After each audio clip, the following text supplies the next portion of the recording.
I hope everybody is doing well today. Shalom, shalom, family. Shalom. Boy, we have some really good stories to go over.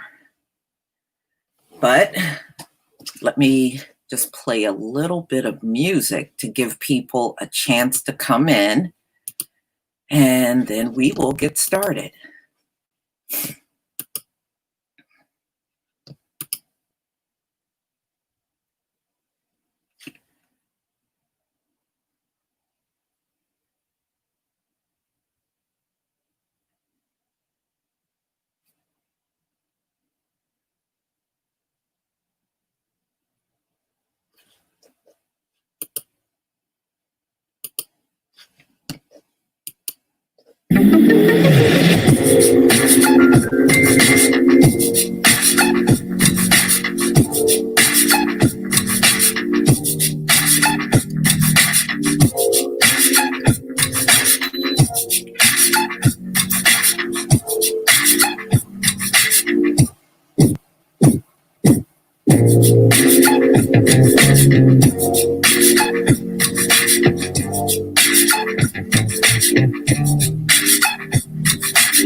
Hey, shalom, family.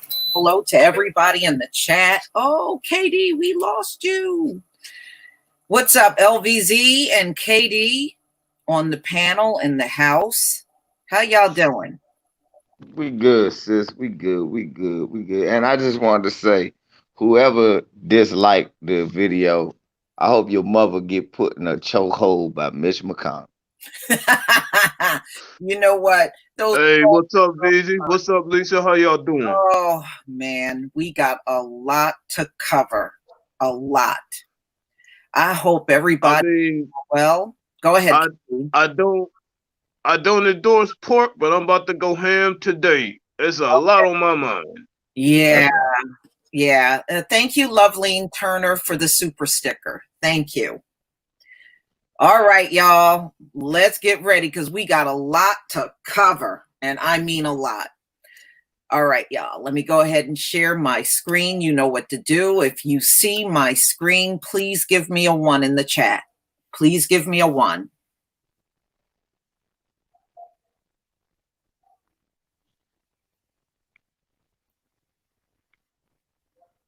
Let me put my 1 in because I see it. All right, I see them. Thank you. Thank you, family. All right. Oh, boy, you ain't going to like what you see, but we're going to show this anyway. Yeah, I'll go over here. Let's see. Yeah, that'll work.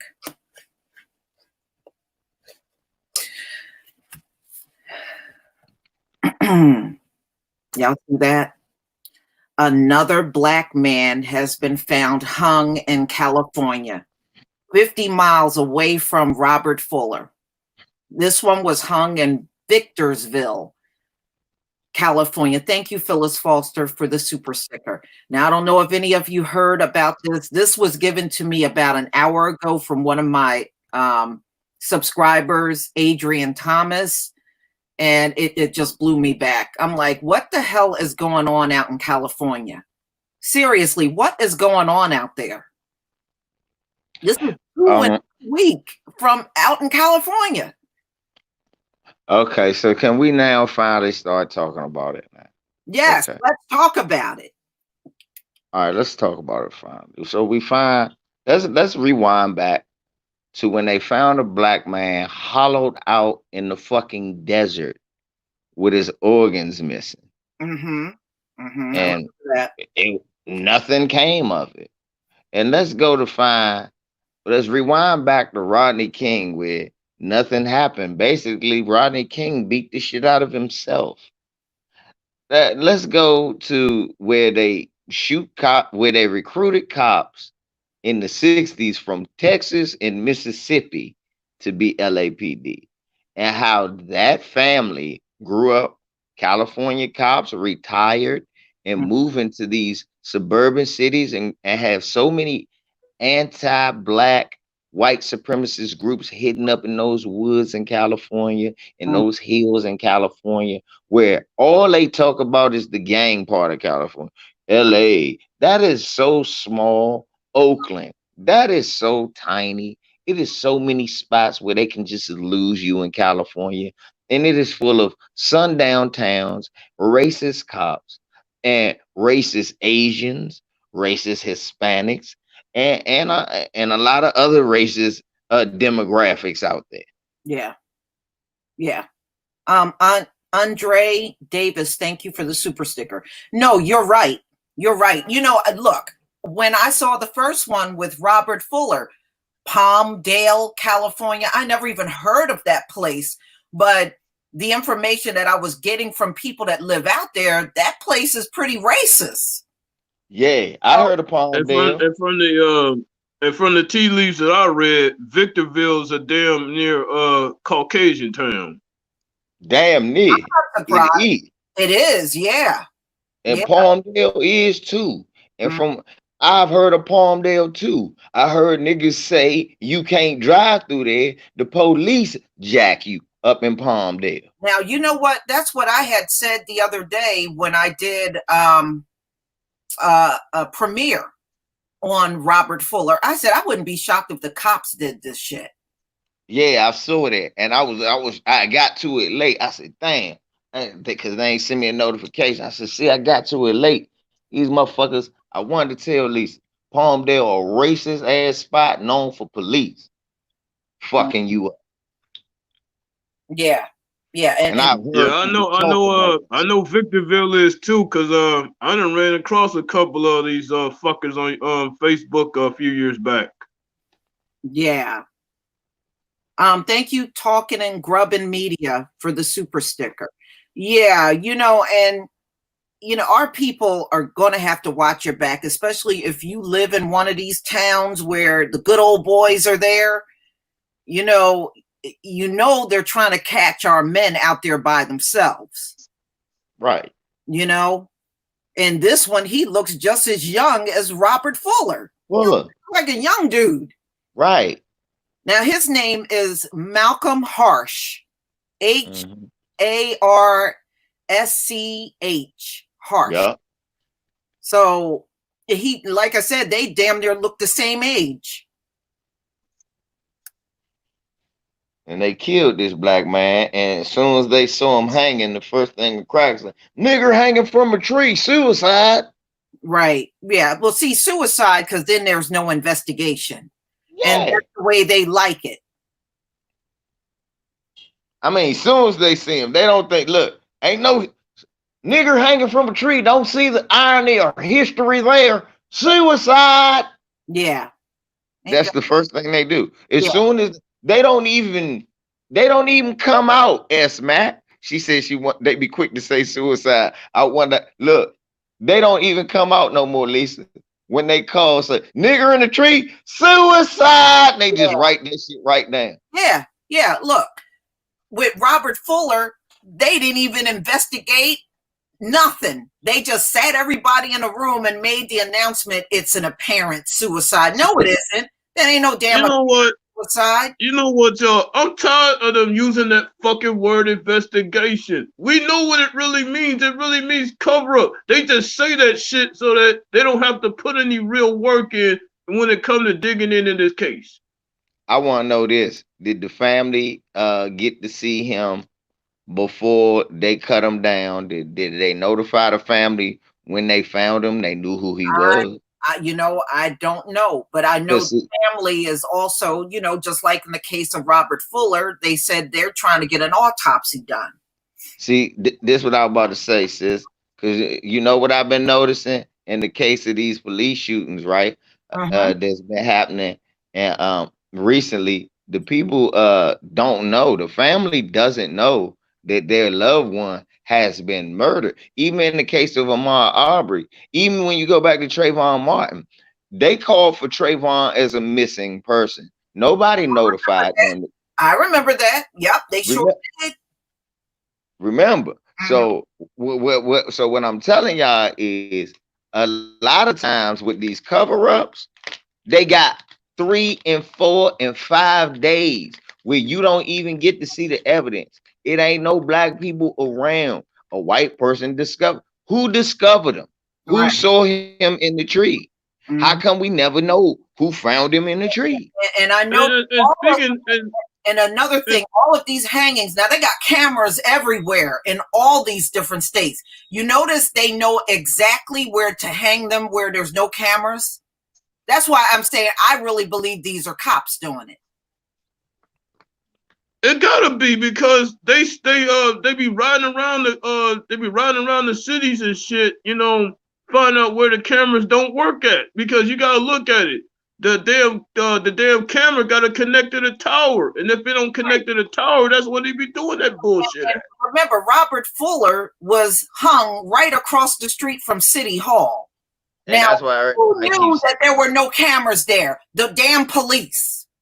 That's what everybody keeps saying. They keep saying that, man, it's got to be some kind of video of some type of attack or him doing something or his type of presence being around. He was walking around City Hall. That you got to have some video. Look, you got video. Listen, y'all. All right. You got video of Ahmaud Arbery walking around a random person's empty house with no walls. You got video of that. You got City Hall. Right. And LVZ, let me just add one more thing. You got video of him running through the streets, and you can see the pickup truck that the McMichaels were in. And that's a video camera. But you don't got no video of what's going on in front of City Hall. They just arrested a white person for arson. Right. How I know it's a white person, they didn't show his face. They arrested him for starting the arson. We know it was a white person. They would not show his face, but they found him through using cameras. Right. So how is it that City Hall and Palmdale have no cameras? Wouldn't you have cameras there because you got your mayor, you got your city council there? Don't they need protection? You mean to tell me you don't need surveillance for them? You got judges sitting in those buildings. You got the prosecutor, but you don't need no surveillance for them, huh? But they working so hard on the investigation, yet there's no video footage. Get the hell out of here with that. K Dizzle. We got K Dizzle. Am I lying? Don't we got motherfucking photo of Michael Brown in a goddamn convenience store? Yes. Every damn where, VZ, everywhere. Look, we had Tremere Rice in the park, and there was footage on that. He was in the park. We had John Crawford in the Walmart. Right. What? Right. But we don't got footage. You had Philando Castile. You had Sandra Bland on camera. Yeah, you had all of that. Kareem. And speaking of Philando Castile, it was more of a close-up. Yeah. And remember, that was because that was his camera. Remember, we had 5 different views of every last one of them. Right. And remember Corrine Gaines? Yeah. Her. So now, We don't got a camera in front of City Hall. Right. But they standing in front of that whack ass podium talking about they investigating. If you really investigate something, show the fucking video. Well, I put it to you. let me just say this one thing. You know it's a bunch of bullshit because you know what? We got the same people that have been oppressing us for 400 years doing the investigation. So you know where it's going. You know it's not going nowhere. And that's why I don't call it an investigation. It's more of a bullshit cover-up on the end. Yeah, it ain't no bullshit. It's just a cover-up, bro. Don't even say, when you say bullshit, you make it like it's a light ass. No, it's a serious cover-up. Because think about it. It's almost like this. If you was a kid and you left, your parents, you was in charge of your whole house. And you I'm not calling it a fake cover-up. I'm saying this is a part of the play, you know, as far as cover-up goes. Yeah, I feel you. But like I say, it's not really a cover-up. Like you say, how it be like this? You broke a lamp, and your parents are like, you broke that lamp. Watch me investigate. I said I ain't break the lamp. Okay, good enough for me. Yeah. That's basically that's basically how it works. Hey, look, you broke that lamp. And you know how I know you broke that lamp? You need to investigate. You go investigate and tell me who broke that lamp. I came back and I found out I ain't break that lamp. Okay, there you go. Good enough for me. That's how the system works. Yeah. And these folks, they are not interested in investigating a black man hung in a tree because then it's a federal crime. You know what I mean? Then you open it up to a federal crime, then the feds can come in and they don't want that. That's why they always immediately go to suicide. Yeah, which means they gotta put in some real work in finding the killer and shit, which they don't feel like doing. More than likely, the killer is right there on the police force. I'm just saying. More than likely, they're right there. And they know just like you know. KD and Lisa, they know just like y'all know, man. For real. If they get in trouble, it's not gonna happen. Nothing gonna happen. Even if they found out police did it, nobody gonna get in trouble for this shit. Nobody. They got to be. That's why people in the streets. That's why people doing what they doing.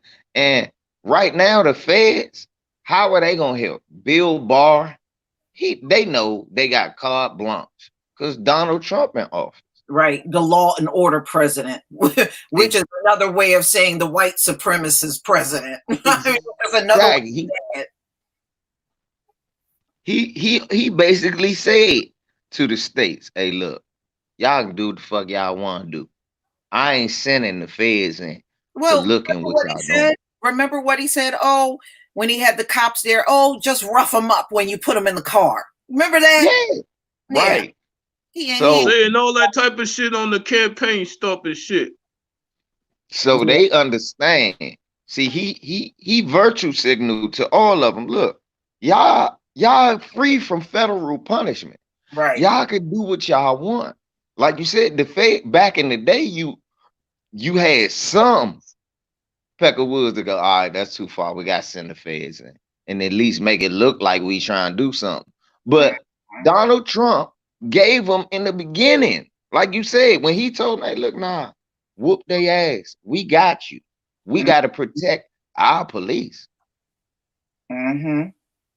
Now, there were some, not everybody was on this mess, but there were some people recently saying that Donald Trump having his rally on Juneteenth meant he was going to announce reparations for us. I was like, think about the crowd that Donald Trump is in front of. He's in front of rednecks, alt-right people, hillbillies, trailer trash. He ain't hardly going to stand in front of a crowd like that and announce no reparations. And the very same fucking man that don't even want Negroes counting his money, but he gonna be for reparations? How the hell that makes sense? That doesn't even make sense. But some people were on that mess, and you know, y'all got to be realistic. Donald Trump is not that kind of person. Let me tell you. The clown is barely for stimulus for their people. Lisa, KD, we got to do this the fair way. We're going to do a poll right here on Lisa Cabrera's channel right now. We're going to do a poll. We're going to prove whether or not is Donald Trump likely to A, bring reparations at the rally, or B, re-announce slavery. Put your thing in there. A or B. Come on. Come on now. Like, everybody should know what answer that is. Well, who knows? Look, KD, we had people telling Lisa Donald Trump was going to re-announce reparations on motherfucking. So, look, Crank Yanker put A. Look, fuck wrong with Crank Yanker. We should block you right now. Are you young Crank? You should time out. That was the wrong answer. See, KD, young Crank just fucked up right now. See? Wow. Mm-hmm. I saw you, young Crank. I saw you. You don't get away from it. Yeah, no, Donald Trump is not that kind of person. Come on. And he don't come off like that either. And he already told y'all back when we were raising this reparations very strongly during the time the Democrats were announcing their presidency, to run for president. Donald Trump had came out back then and said he didn't see it happening, which he meant reparations. Now, all of a sudden on Juneteenth, he's going to make this announcement. Come on. And look at the kind of crowd that Donald Trump attracts. Do you really think them hillbillies and rednecks are going to accept him standing there propping up reparations? Come on. and then on top of that, he tried to make he tried to make a mockery on the fact of the spot of Black Wall Street was at. Tried to make an announcement right there, and homies was saying, no, I'm glad they stood up for that. Hey, Big Mike. How you doing, Big Mike? Hey, how y'all doing? What's going on? What up, KD, Lisa? Shalom, Big Mike. How you doing, cuz? We're talking about all this crap going on. Mike, we is another black man that got hung out in California. Yeah, I heard everything when I was in the backtrack. Yeah, I heard it all. Oh, okay. Yeah, down here where I live in the deep south, you know what I'm saying? It's the 1960s around here again. Oh, yeah. Thank you, Mike. Thank you for the biggest gem of the week. Niggas do not like to admit that. And look, bold, LV, they done got so bold because of this president. People don't want to look at it. It's the facts. Yeah. All right, y'all. The next story. This is the cop right here that shot Rayshard Brooks down there in Atlanta at the Wendy's. So, in the back. The chief, being the coward that she was, immediately resigned her position. And so she would have to fire this piece of shit. Right. Yeah, because that bitch is running. That's all she doing. And the mayor fired this cop. So he is no longer employed. The second cop that was with him on the video just got administrative leave. So, firing, he should have been jailed. Right. Man, don't take me the wrong way, but I would have fired my damn self if I was police chief with all this shit going on. Yeah. She got her. The chief was a white woman, and she got her ass the hell up on out of there after this shooting. Hey, I don't blame her, Lisa. I can't blame her. Look. Corrupt. Shit.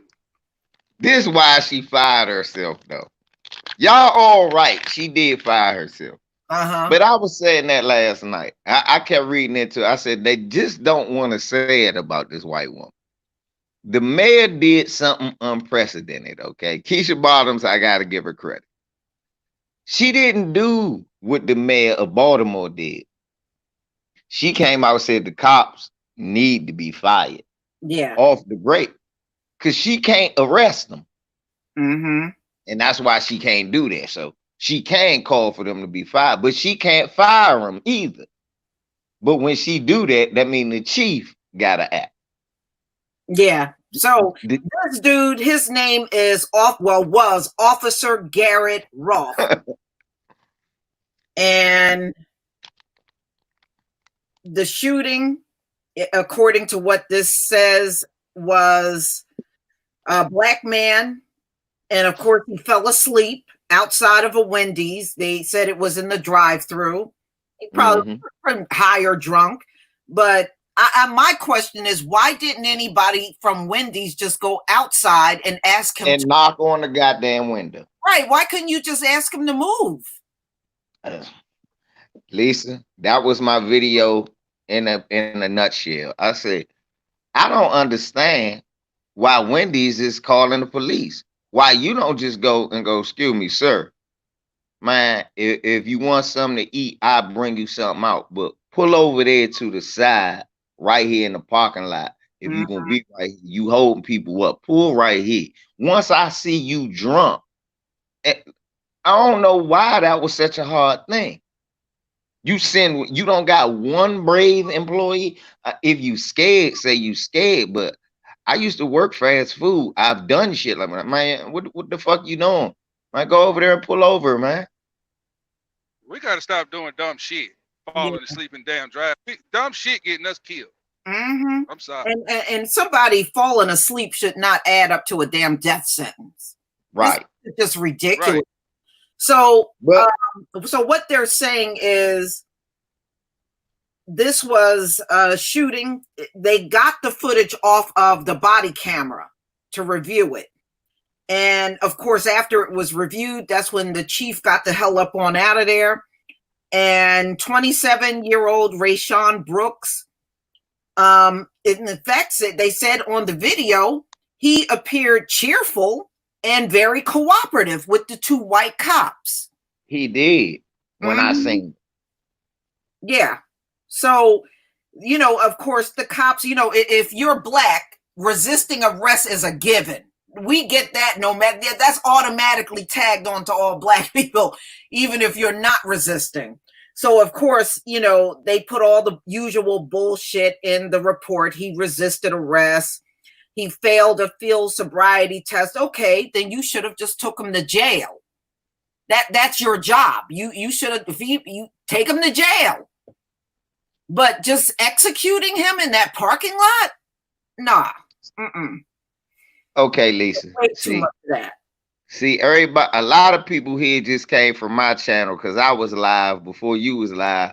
And I didn't know what time you was going live. They told me you was on. So I just stopped and came in.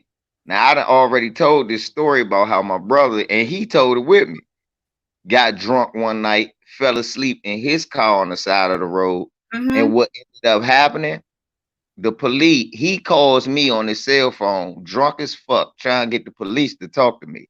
The police told him, I could hear him in the background saying, Mr. Smith, come get your brother. White cop. They laughing. I pull up the street. They go, look, he drunk as fuck. He trying to drive. We caught him on the side of the road.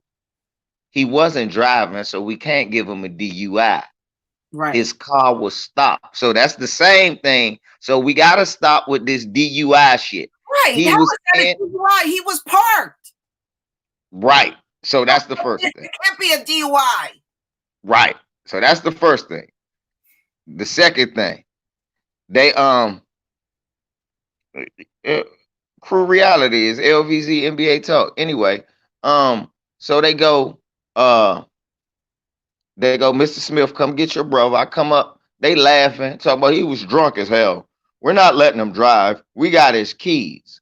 I was like, cool. So we parked this car over there. My partner parked this car over here. And to get it out the road. You could drive it, but he can't. I said, no, I'm gonna just drive my car. They said, don't give him the keys back. I dropped them off at we went to my house, he slept it off.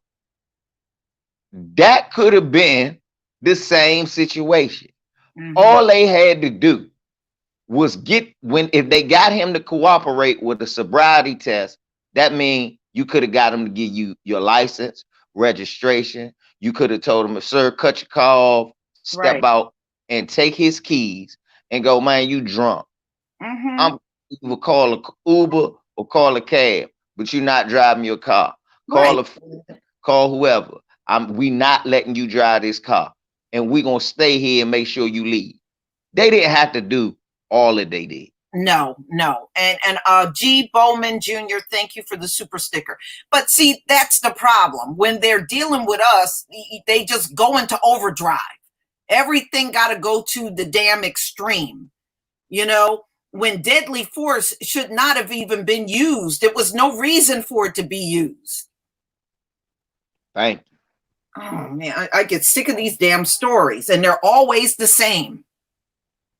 Yeah, And I asked, where I'm from, it's if you parked and you drunk in your car, it's still considered a DUI if you got your keys still in the ignition. So if you find drunk down here, as long as the keys ain't in the ignition while you sleep, it ain't considered a DUI. But if they in there, they gonna get you. They gonna give you a DUI. Crazy. that's the South. That's the South again. If your car ain't on, you not driving. That's how it is over here. Your car long. And then on top of that, if you're not driving and you're drunk, how are you hurting anybody? Right. And that's not drunk driving. Again, KD. No. Look, but here go the question I asked last night. All right, we're gonna go to what our beautiful sister Lisa said a minute ago. Resisting arrest, y'all. Resisting arrest should not be a charge. Why? Who the fuck wants to be arrested? Everybody's gonna resist. Yeah. Look, tell the truth. If you ain't do nothing wrong, what are you gonna do when they try to apprehend you or abduct you? You're going to resist arrest. Mm-hmm. That should never really be a charge. That's the first thing. Yeah, but first of all, it's not even appropriate that they're bringing it up, just like it was not appropriate in the case of George Floyd. They tried to use that resisting arrest, and then, of course, when we saw the video, we saw zero resisting in that whole thing. Right. Well, they saying it this because he wrestled the taser away from him. But from what I saw the first video till I saw the whole video, they had the taser out on him, trying to tase him when they had him on the ground. Right. He grabbed the taser and was still talking to him because I look at everything. Mm-hmm. I said, this nigga talking to him while he wrestling with him. And at first I kind of giggled. I said, I wonder, and I looked at his face. I said, this motherfucker look like he said, man, go ahead. Go ahead. So he get out and the cop behind him had him on the neck. That's why he turned around and punched him, swung, and ran. He snatched the taser and ran. He gone. I was like, go. Now, the fucked up thing about these videos, I'm always rooting for us, and I know what's going to happen.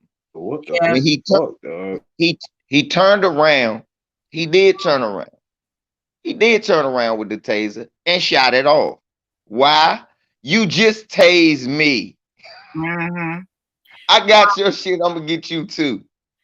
Jerome Davis, thank you for the super sticker. Yeah, but they say that even if nothing like that is going down, nobody snatched anything, nobody's running, and sometimes you'll be running away from the cop and they'll swear up and down as they're shooting you in the back, you resisted. Yeah, that's true. But look, this is my point, Lisa. Look. You normally, when a dude do that and turn around, I thought he had a gun. In this case, you can't do that. He stole your taser, your non-lethal weapon, right? Right.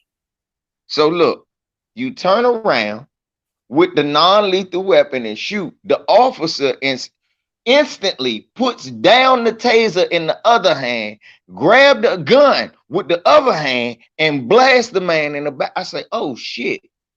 He made a choice. He got a taser. He already had a taser out, Lisa. Right. Aimed at him while he was running. He changed and said, oh, you shooting a taser at me. Watch this. I'm going to kill you. I said, hold up. That's not equal. No. Because what I was going to say was this. If I was running away from you with a baseball bat, I can kill you with a baseball bat, right? If you the police, I can kill you with a bat. But if I'm running away from you with the bat and I turn around like I'm throwing the bat at you, can you shoot at me? No, because it's supposed to be non-lethal. So are they saying that a taser is lethal? If a taser is lethal, then why do they get to use it on us? Mm-hmm. So at no point, the reason I'm saying all of this is to say, at no point, despite everything that happened in that video, is it warranted to shoot him in the back. Yeah, he drunk and sleep in his car. Okay, he shouldn't be drunk, sleep in his car, but he is. That still ain't a crime. Right. Yeah, he in the middle of the driveway. Okay, all he got to do is pull a car over. He in a fucking parking lot for real. That's all a drive-through is an extended parking lot. So all he had to do is pull his car over. So that didn't warrant calling the police. Police come out. You done did the whole walkthrough. You could have got his keys. He couldn't drive. You could have got his license. He couldn't drive. You didn't have to arrest him because all he was fucking drunk in his car. Right. It shouldn't have escalated to none of this wrestling, none of this choking, none of this running, him having your taser, none of that, none of that, none of that, none of that should have ever happened. Right. Well, that's why everybody is saying disband the police, right? Right. Get rid of their ass. Wasn't nothing right, Lisa. Everything was wrong, Lisa. Everything from the minute the motherfuckers in the Wendy's called the only people was right was the motherfuckers in the drive-thru driving around this sleep drunk motherfucker in a car turned off. Right. Yeah. Wow. Wendy's, Nikki C. Wendy's called the police, and you saw they torture Wendy's. That Wendy's is no more. Right. Rest in peace to the Wendy's too. Right. Mm-hmm. When I woke up and I saw that, I said, "Well, that's fair," and went back to sleep. I said, "Well, okay, I woke up to a win." Wait a minute, they burnt it down? Hey, goddamn right, Big Mike. They burnt it down to the ground. Oh shit! Because when I saw it last night, you know what I'm saying, they had fires around the Wendy's, and then they made a decision to burn it all the way down. Huh? That was the Wendy's. They broke the window of everything around there, KD, and they burnt the Wendy's to the ground. It is gone. Gone. Well, I couldn't be no employee, and the Wendy's I'd have got all that goddamn money. Burn this bitch down. I got all that money. Yeah. I had niggas laughing this morning. I said, now you can get your double with cheese extra well done. Because that motherfucker. Yeah, right? I don't know. Look at that picture you got. You got a Lysol variety pack there. With Damn right. There you go. Go get you one of them at the new Trump store. Mm-hmm. No, they gonna be serving those at the rally. Matter of fact, they should have glasses of bleach right on the side of there too. Hey, I didn't know they charging people $1,000 to come, and you still got to sign a waiver. Yeah. Yeah. Yeah, I wouldn't pay 3 nickels to go see Trump. Are you kidding me? Right. What, to see him turn orange? What the hell is that? Yeah. You gotta sign a COVID waiver. Can't wear a mask. COVID waiver. A COVID waiver. Ain't that a business? I mean, they got to see his fucking turn orange. Well, come on, man. That shit crazy. I said, damn, they got a COVID. That's why I got the Lysol smoothies. I said, they got COVID waivers. They gonna be really serving Lysol smoothies. Mike, that shit was on TV last night. They had a waiver. They said, this is what you have to sign to go to the Donald Trump joint. That shit said, motherfucker, we know the COVID is out here, and you know gathering in big places will get you that shit. This is saying that you will not sue Donald Trump or anybody affiliated with him because your dumb ass wanted to come to this rally. I swear, that's basically what it said. I said, this a COVID waiver. Ain't this a bitch? But wait a minute. But wait a minute, though. Wasn't there some of the same motherfuckers talking about, oh, COVID was a hoax, but yet they going to his rally signing a COVID waiver?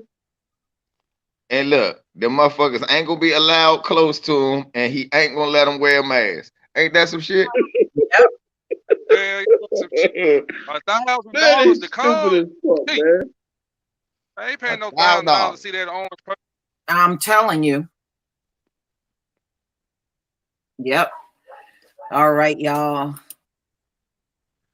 Let's see, the next story we got up here is defunding the police. All right. Now, you know, up in Minneapolis, they already voted on getting rid of their police and starting all over. So the sheriff's department up there is supposed to take over until they got everything in place. So those cops are all pretty much fired, all of them. And I gotta say, man, shout out to the homie Jeremiah Ellison for leading this doggone conversation on this. Shout out to him. Well, I tell you what, KD, it's a great start, but more of these police departments need to go. That's one of Right.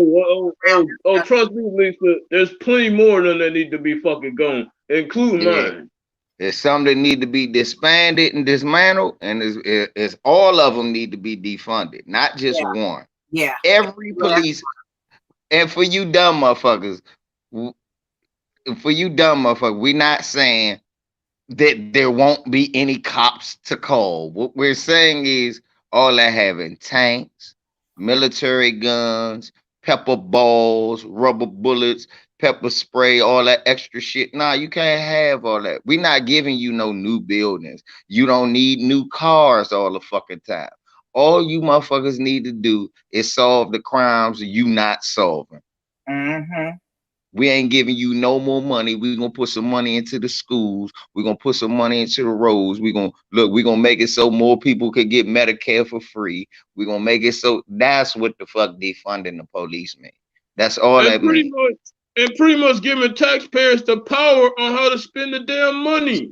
Tax money That's now. it. Your tax money ain't going to get a chokehold and pepper spray. Now, look, normally your tax money going so these motherfuckers could go to military school on how to beat the shit out of you. Now, and your kids don't have new school books. Now they saying, well, we should give money for school books and stop with the chokehold classes. That's what defunding. That's what defunding the police means. Less chokehold classes, more special education class. Mm-hmm. John L., thank you for the super chat. Let me see what you wrote here. I have a story for you. My story last year, I was injured on the job twice. And while on light duty, my boss called me boy and BS. And the best my lawyer could get me was $9,000 and I was fired. Damn. Boy, I hope you choked out that boss that called you boy. Yeah, did you bust him in the mouth? Yeah. Where was you at? What state was you at? Wow. Was that north? Well, yeah. That sound like the job from hell. Curious Flag, thank you for the super chat. The weakest men are given badges and the American people believe anything they say. It's cray cray. Yeah, you're right.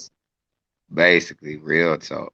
We need all Negroes that live in South Dakota, North Dakota, Montana to bring your ass to the populated black area so we can keep an eye on you Negroes. Right, because ain't nobody getting, we don't know whatever happens to you, and there's really not nothing we can do.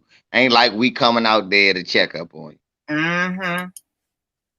Yeah, that is so true. Oh, that's Florida. See, look, Lisa, I asked her what state it was. Now I'm not surprised. Ain't nothing you can do. That's it, homie. That's the best you gonna get. Be lucky that you got a judge that was willing to give you 9,000. Well, Nike has come out and added Juneteenth to its company holiday. And Nike, I have a message for you. You can kiss my ass. If you want to really do something for the black community, you are a multi-billion-dollar corporation. You could have started a reparations fund for the black community. A Juneteenth holiday, no damn body needs that. Hold up. this is. Not only does nobody need that. My bad, KD. Go ahead. No, let me go ahead, homie. I'll speak after you. I'm trying to figure out if not only do nobody need that, it says Nike adds Juneteenth as company holiday. Right. So the only black man gonna get a day off is Michael Jordan. But I don't. Probably the only one that worked for them, right? Right. What nigga work for them? Go ahead, KD. KD, go ahead. Talk on this bullshit, please. What the fuck this is, ladies and gentlemen, is nothing but cheap ass corporate promo for the company. Imagine that every damn corporation is coming out with these cheap ass Black Lives Matter hashtags. It is nothing more but cheap ass promo for the company. That's all this shit is. You know what? It is bullshit because think about all the dollars that black people spend on their gear, on the sneakers, on the t-shirts and everything. And this is the best they can do. Give you. Man, God said they're gonna have some Kente cloth Jordans. Yeah, you know, come on. You know, Man, VC, if they come up with that, I'm gonna fucking laugh my ass off, bro. Nancy Pelosi and Chuck Schumer gonna rock them down. Yeah, right.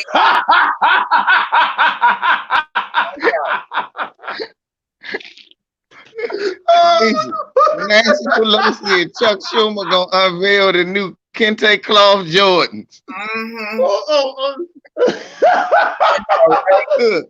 He say, look, Michael Jordan said he gonna name them after a prominent black man he respect, the Ed Clarence Thomases.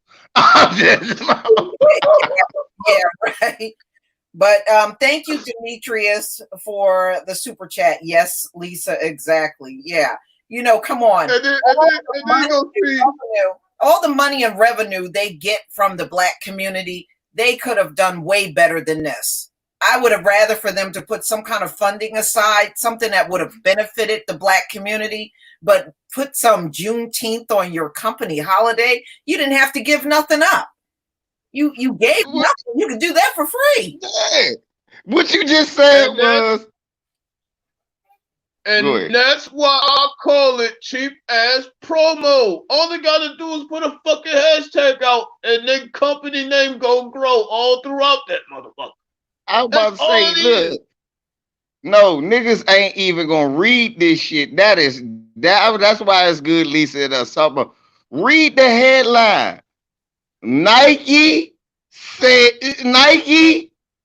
adds Juneteenth as company holiday. That means that only white people who work in the office get a day off for the last day black people were slaves. Because think about it. If on June 19th, if they playing basketball that day, well, hold up. That's bullshit. Let me tell you why that's bullshit. Well, if it's a company holiday this year, well, it don't matter.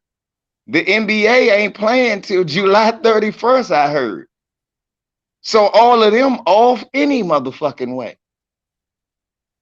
What they saying, the Nike stores ain't gonna open on June 19th? All of them closed anyway. So again, what this means is white people who work in the office get a day off. Mm-hmm. Oh, but they're not gonna shut down their website though. Get the fuck out of here, Nike. Right, right. Look, like on June 19th, you gonna go on Nike.com and they not selling shoes, Lisa. Like you gonna go in there and they're gonna have a documentary for Black Wall Street. We think you need to know about Black Wall Street. No. And how Nike was involved back in the 1920s and shit. Right. Wow. I see you fell off there, Big Mike. I'm glad you're back. Yes, man. Hit a hole. Hit a badge. Man, yeah. So I hope Nike don't act like they've done something for us. I mean, for real. And do shit. And it ain't just Nike. It's Adidas with that bullshit. It's other shoe companies with that bullshit. I'm like, get the fuck out of here with that cheap ass promo. Nah, look, this the worst one. So I go on Amazon to order some car parts. As soon as I go up, the first thing popped up. I said, you know, I ain't even ordering it. Let me go to eBay. That shit say Black Lives Matter. Look, no bullshit. The first thing came up with some shit say, we at Amazon know that Black Lives Matter. Now go buy this motherfucking DVD, nigga. I saw that. I'm like, what the fuck? I said, what? Black Lives Matter. I said, if you go out there, a lot of corporations got that stuff on their homepage now. Oh, we're with the That's what I'm saying. That's what I'm saying, Lisa. It's that cheap ass promo. That's what I'm saying.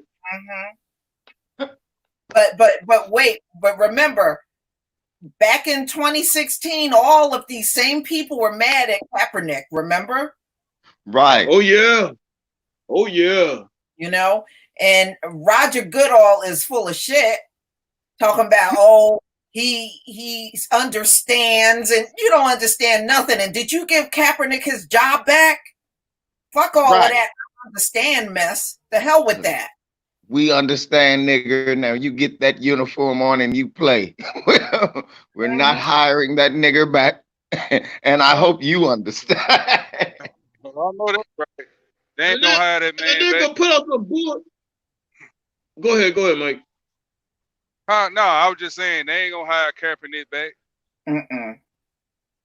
And then they gonna put out some bullshit statement talking about we understand how you feel about George Floyd. Well, didn't you do the same fucking thing about white ball and Kaepernick? You white ball Kaepernick, but you feel for George Floyd. Get the fuck out of here, nigga, please. I'm ready to fuck you up. You want to hear some gangster shit, KD? They said the NFL is donating $250 million to justice organizations. They did the math. That's like 770,000 a team. Every year. Lord. Every year, each team giving up 700,000 because it's 32 NFL teams. They giving up 25 million a year. They said that's roughly 770-some thousand a team. That's less than they paid their lowest paid players. Each year, each team gonna donate a lowest paid player salary to black causes.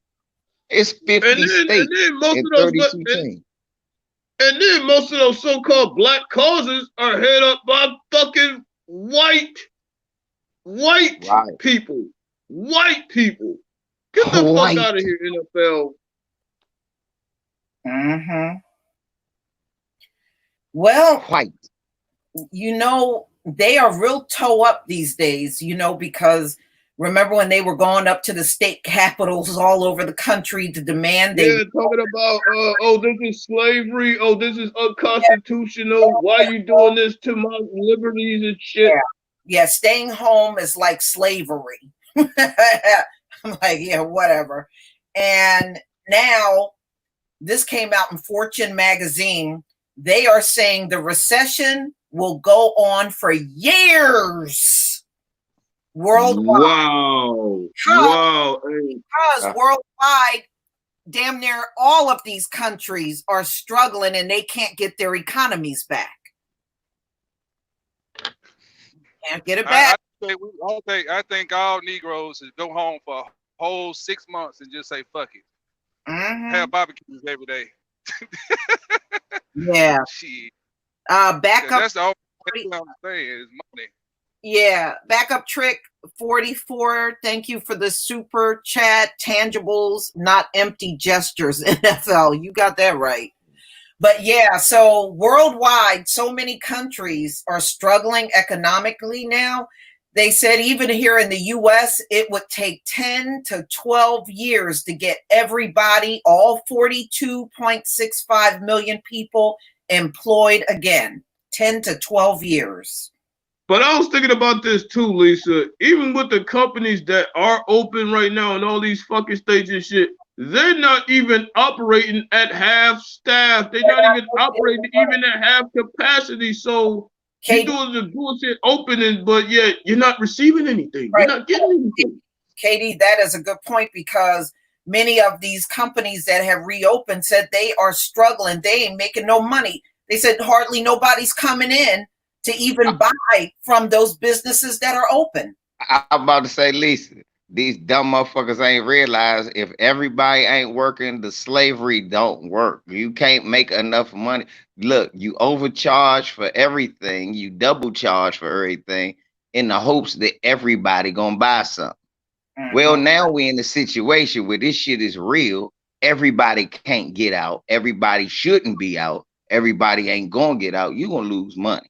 It's how And then on top of that, you got like damn near over 45 to 50 million unemployed, and it's still filing unemployment. So their first priority is gonna be in their house, not at no fucking store. Right. And see, well, I can't get some of the businesses that have reopened, some of them have closed because they said they're not making enough revenue to even stay open. Well, I will give Donald Trump this. He did take America back. I mean, the streets remind me of the 60s. The COVID virus remind us of 1919. And this motherfucker, after the recession hit, the prices of everything gonna be so low, it's gonna be like it's 1920. So yeah, we going back. You're right. That's what I see, V. You sure right, bro. That's what it is. We going back, y'all. The prices of shit gonna have. Look, this when y'all gonna realize what I used to say as a kid. I said, if I could murder anybody in the beginning of history, it'd be the nigga Mr. Price. Somebody said, Mr. Price. I said, yeah, because that's the nigga who thought of the price. When somebody thought of value or something, when you realize that nothing is really worth value for real but your health and your family and shit like that, nothing is really valuable. Water is valuable. Food is valuable. Money is not valuable. When you realize that, then we'll all be better. So over the years, they done raised prices because they could make more money, and it was more people making more money, and these certain people, 1 or 2% could have all the money. Well, now it's not like that no more. No, And people and when, like Lisa said, when shit opened up, I was arguing about that on my basketball channel. Niggas talking about the NBA and how players was making $1 million, 700 million, gonna make half their salary. I said, nigga, it's people that was making $15 an hour that ain't gonna be able to make that no more, because there's gonna be companies that can't pay it because they not making it. Right. You know what, BZ, you brought up a good point.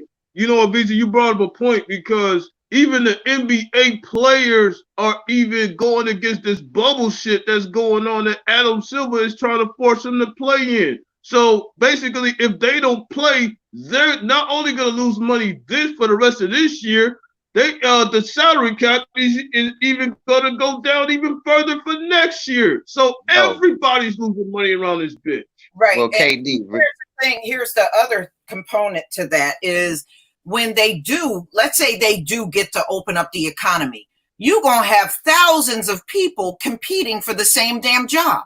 Yeah. You know what I mean? And some people are going to have to accept the fact you may be unemployed for years. Mm-hmm. That's for real. You may be unemployed for years.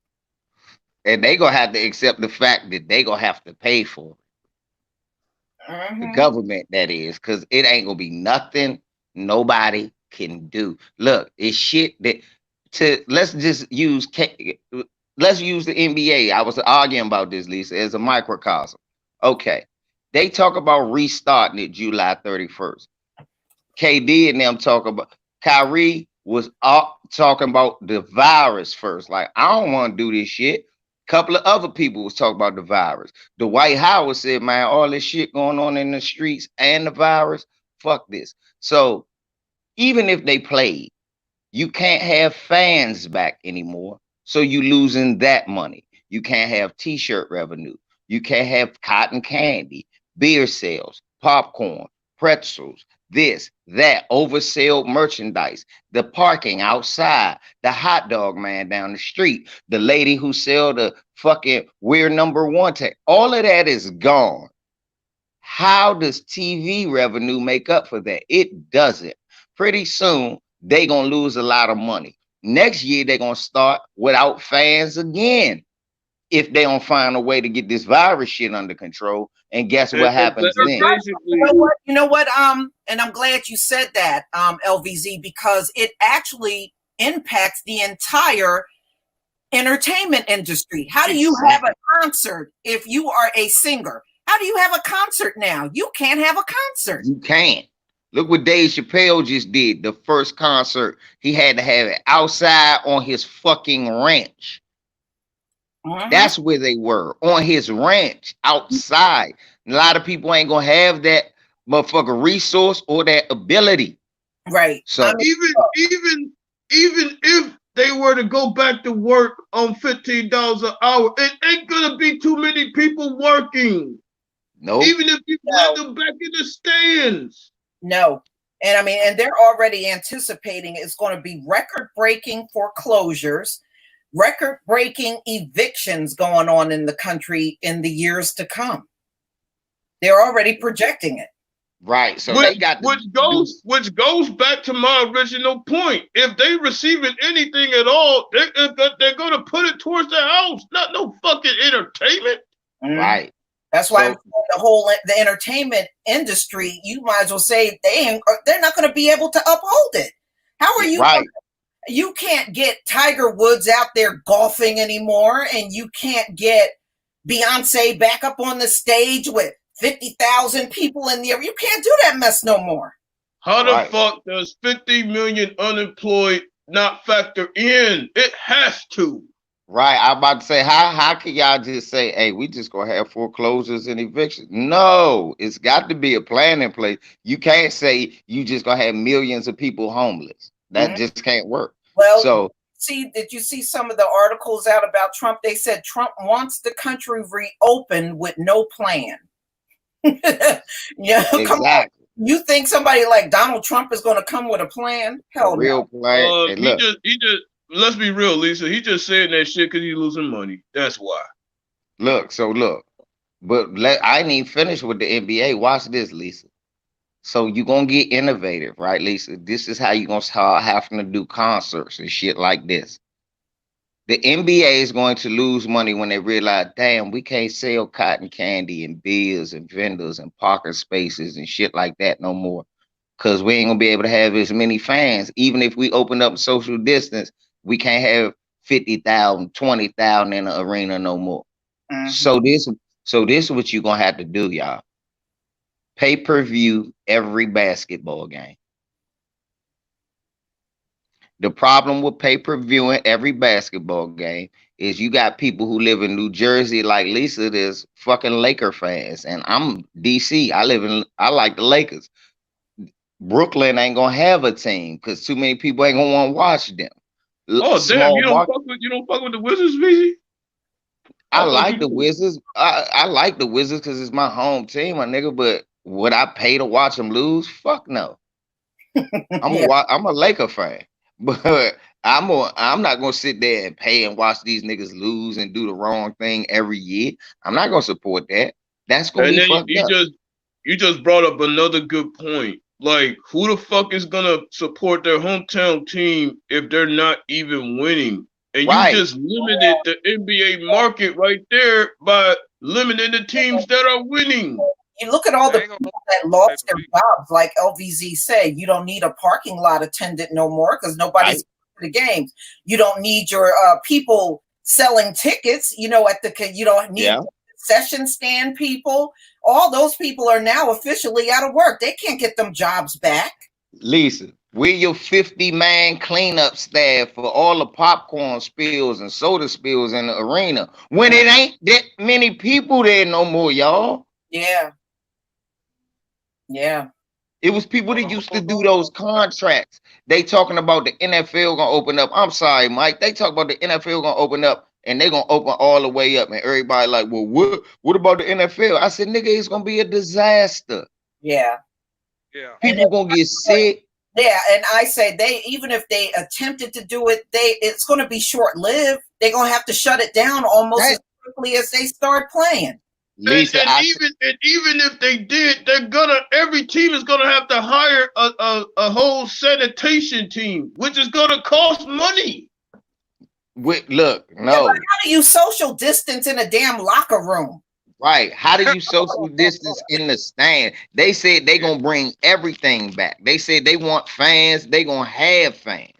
Bro, people gonna die in weeks after the game.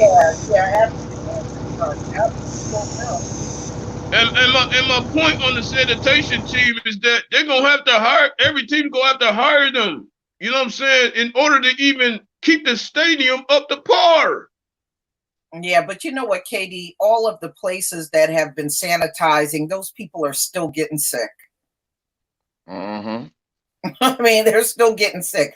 Remember, this stuff is airborne. It's not just going to be on the surface. Right. So, yeah, no matter how you look at it, it's a disaster, you know? Right. This shit gonna be a disaster. I was talking about it today. I said, hold up.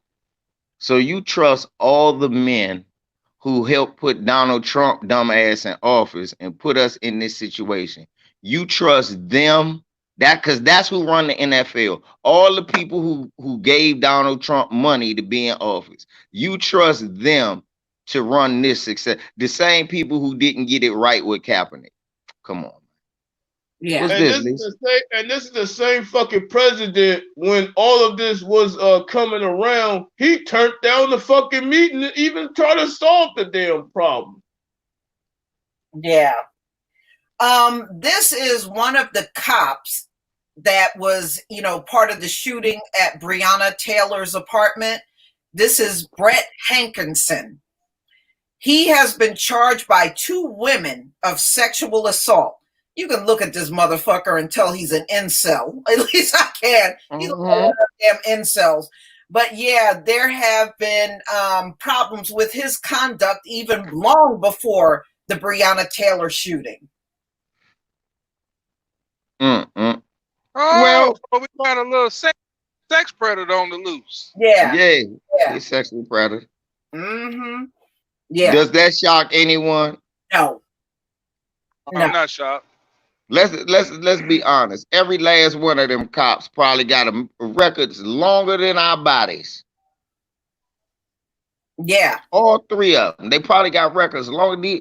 All 3. One of the cops I heard had their motherfucker assault against a police officer dismissed to become a cop. Yeah. Yeah, they'll do stuff like that.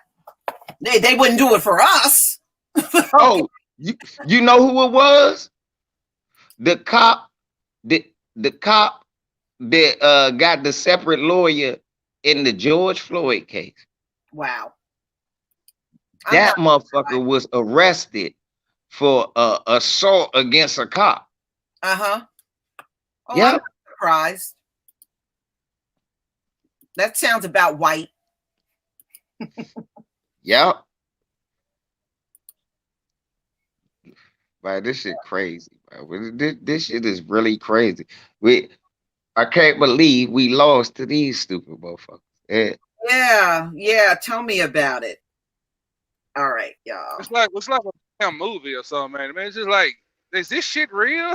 You know, every day you know wake what? up and, You know what, Big Mike? You know what, Big Mike? That's the first thing Lioness said when I first met her when we was talking about everything else. I mean, that's the first thing she said. Yeah. It is. It's the truth. This shit don't say it. Say like this a bad ass movie. Hold up. You know we see this, right? right. This shit crazy. Yeah, it is crazy. All right, I sent 2 links, one to Tareen, who was asking for one, and King Wage. Bet. And, you know, if anybody else fall off the panel, I can always add another person. So just stay on standby, y'all.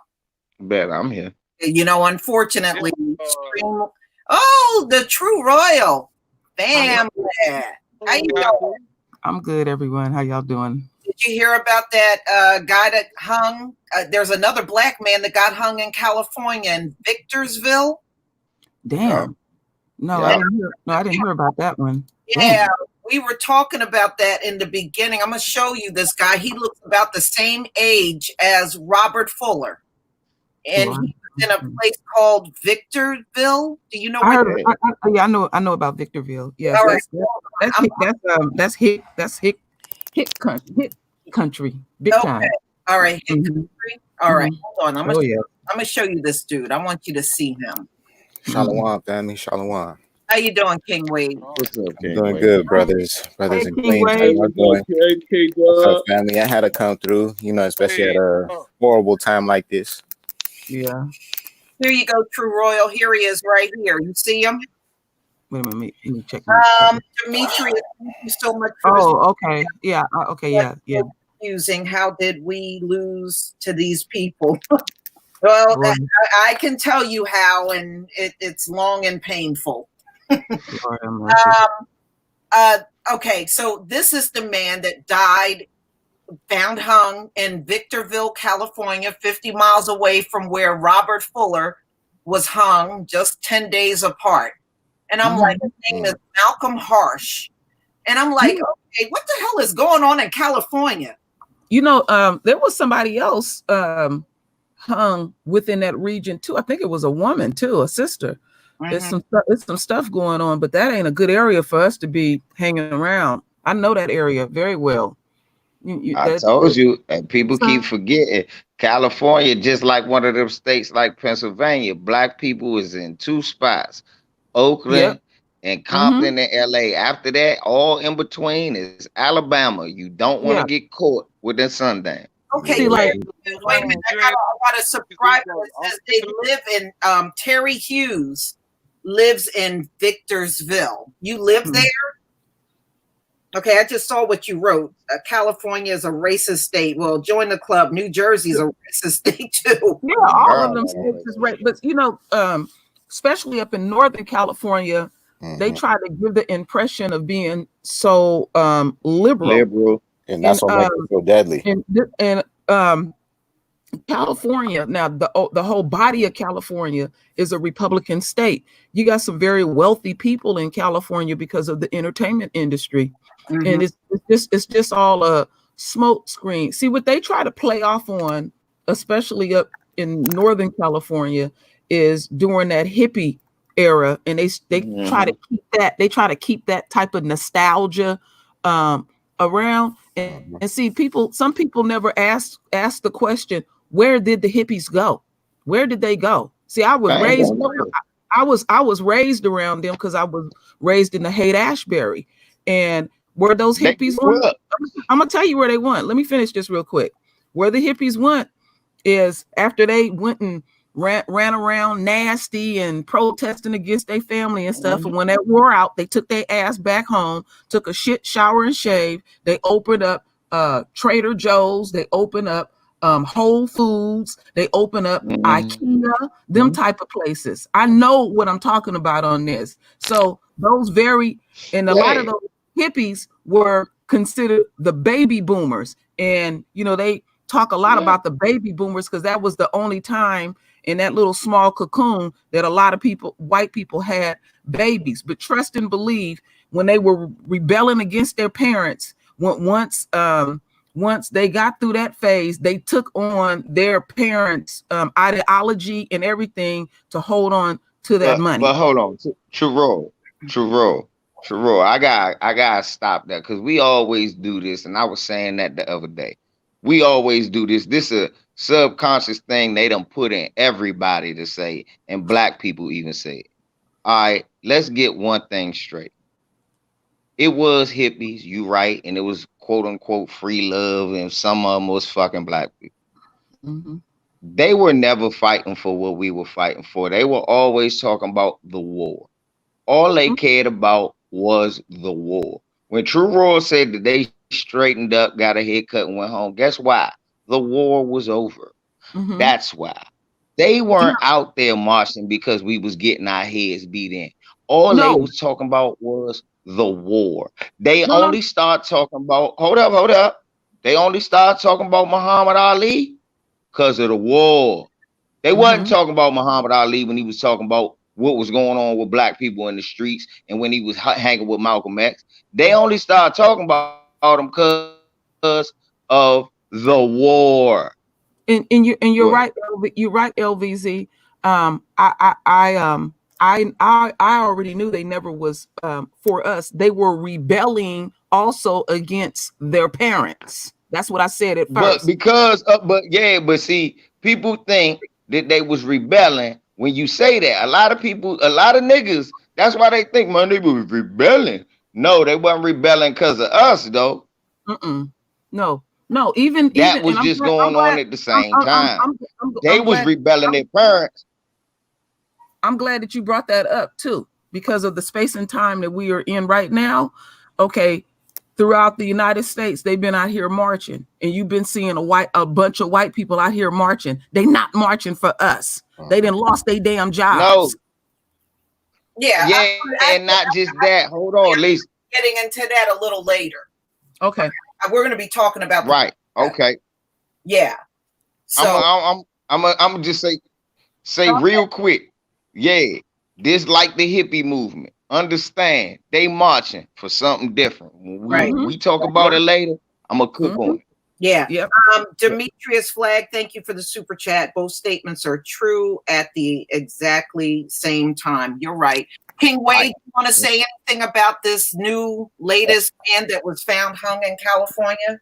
Yeah, I just wanted to say that True Royal is right that these people put on such a fake facade of being liberal in California. And I live in Silicon Valley, and it's a lot of people here that make a lot of fucking money. Oh yeah. So these people are Republican to the core. And I've seen some banners out here when Pete Buttigieg was running. They really had some banners out here for this guy. Yeah. See, me and King Wage, we're not too far from each other. So we up in snow country. We know how they getting down around here. And it's another thing up there I need y'all to talk about too. It ain't because I talked about that before y'all got on there. We always talk about it is a lot of hidden white supremacists that their family came from the South. But what y'all need to cook on a lot more is how y'all the family of, hello, how are you doing? I am a very racist man and I will get you out of here. Lord, it's so many. You know what, LVZ, you are correct, because I be seeing a whole lot of Texas license plates around here, man. Yeah. How about how you doing, Tareen? Tareen just joined. What's up, Tareen? So, how you doing? What's going on? Right. What's going on? What's good? Hey, True Roll, how you doing out there? What's up, Michael? How you doing, Big Mike? I'm good. We need to talk behind the scenes, Big Mike. Yes, ma'am. Karine, did you hear about the latest black man that was found hanging over there in California? Yep. And this is the third one that came out this week, because there was another one in New York and a Manhattan Park. Wait a second. There was another one in Florida too. There was a sister that was hung out there. She was a South African. Yeah, that's what I was saying, King Wade. I thought I had heard something like that about a sister or something that got hung out there. But I wanted to say something that King Wage had mentioned on his channel the other night, and he was talking about San Mateo County and different counties that he was mentioning in the Bay Area, and every county that King Wage had mentioned was a sundown town, and a lot of people are surprised when we talk about these things especially up in Northern California. It's like a lot of people don't even know the Google YouTube headquarters is in a sundown town. That place over there is that when my parents moved to California in I think it was in 68. And that was the first thing that they told them. Don't go to San Mateo. They're gonna pull your ass over. But hold up. This is what I was saying. Who live there though? Mostly it's white folks. But it's a whole bunch of other nationalities in that motherfucker. It's a lot of Asians. It's a lot of Asians. They saturated everywhere. Like they'll build like a block of houses. Them Asians will buy them houses sight unseen. They'll just buy them up in blocks. And I have a girlfriend. She works at a daycare center, And I asked her, I said, what is the percentage? What races of children do you see overall that's at your daycare? And she said, Asian children. See? So those are the people that are working. That's what I was cooking on before y'all got in early. When we first got on, I was telling Lisa when we talked about this, I said, can I just say, because y'all wasn't here, I said, people would like to make like California so liberal because it's black people in Oakland, a few in San Francisco, and something in LA. But California is like the second or third biggest state. Y'all, it's a whole lot of white supremacists in California. You know what, LBZ, I wanted to tell you something.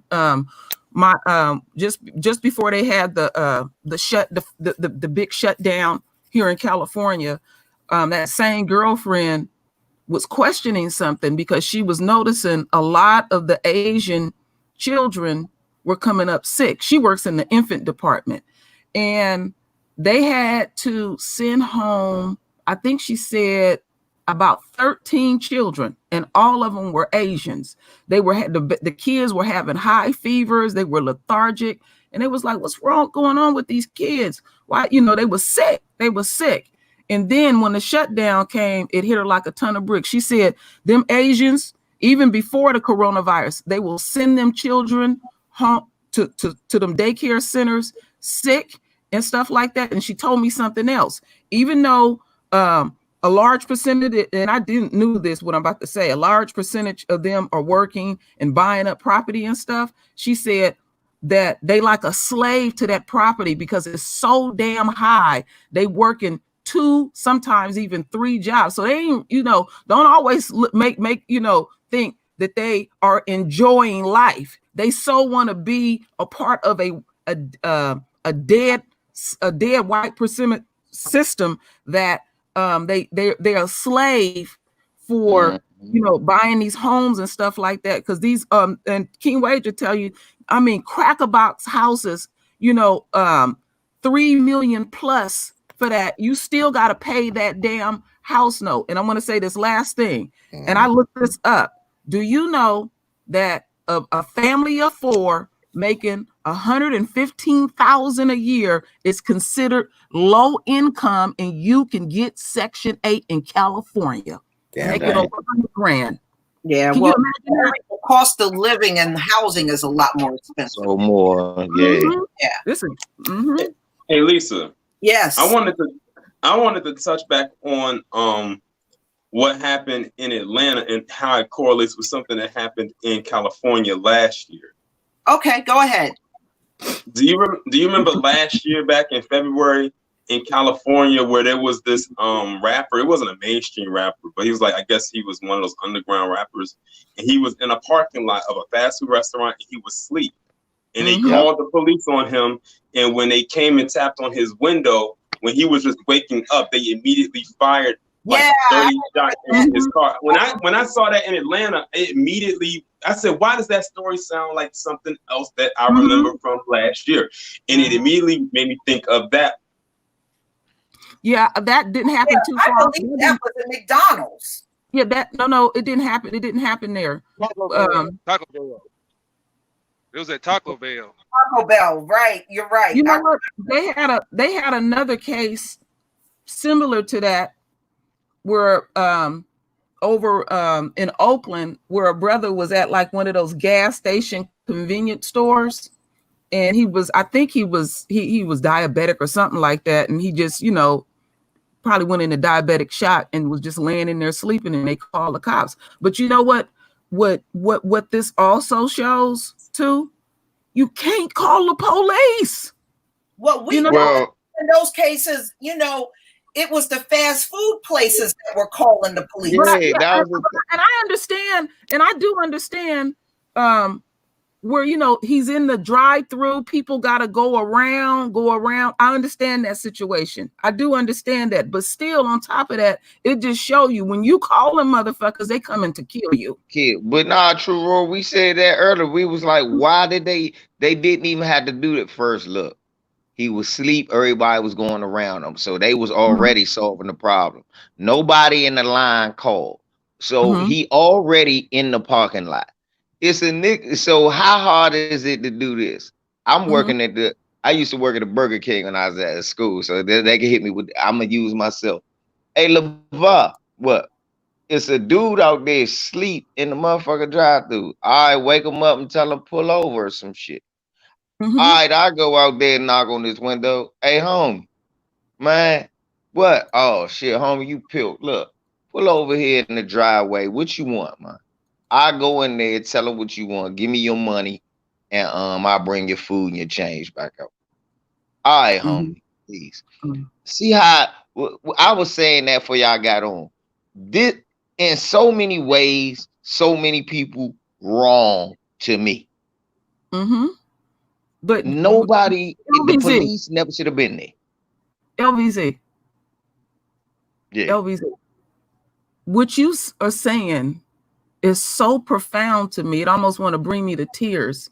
That's why they don't want our men to head families, you know, head communities and all of that, because we wouldn't be having these problems. We didn't, you know, because y'all know what to do. Y'all know how to approach and all these type of things. You know, you ain't coming in, I'm finna take this person out. You know the vernacular to use and how us to deal with our own folks. The problem is the police is trained like that, though.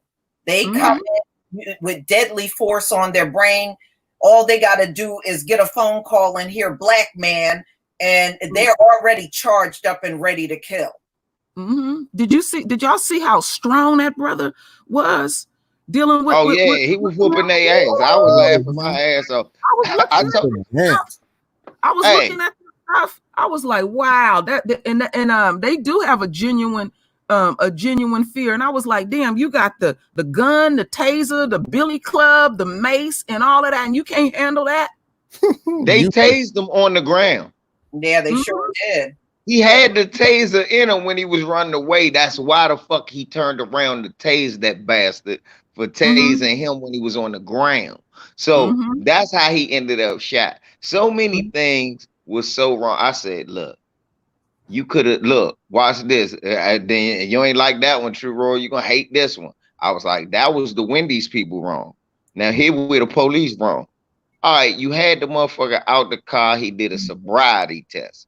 So that means he would have gave you his license, his registration. And when you had him out the car, you could have took his keys.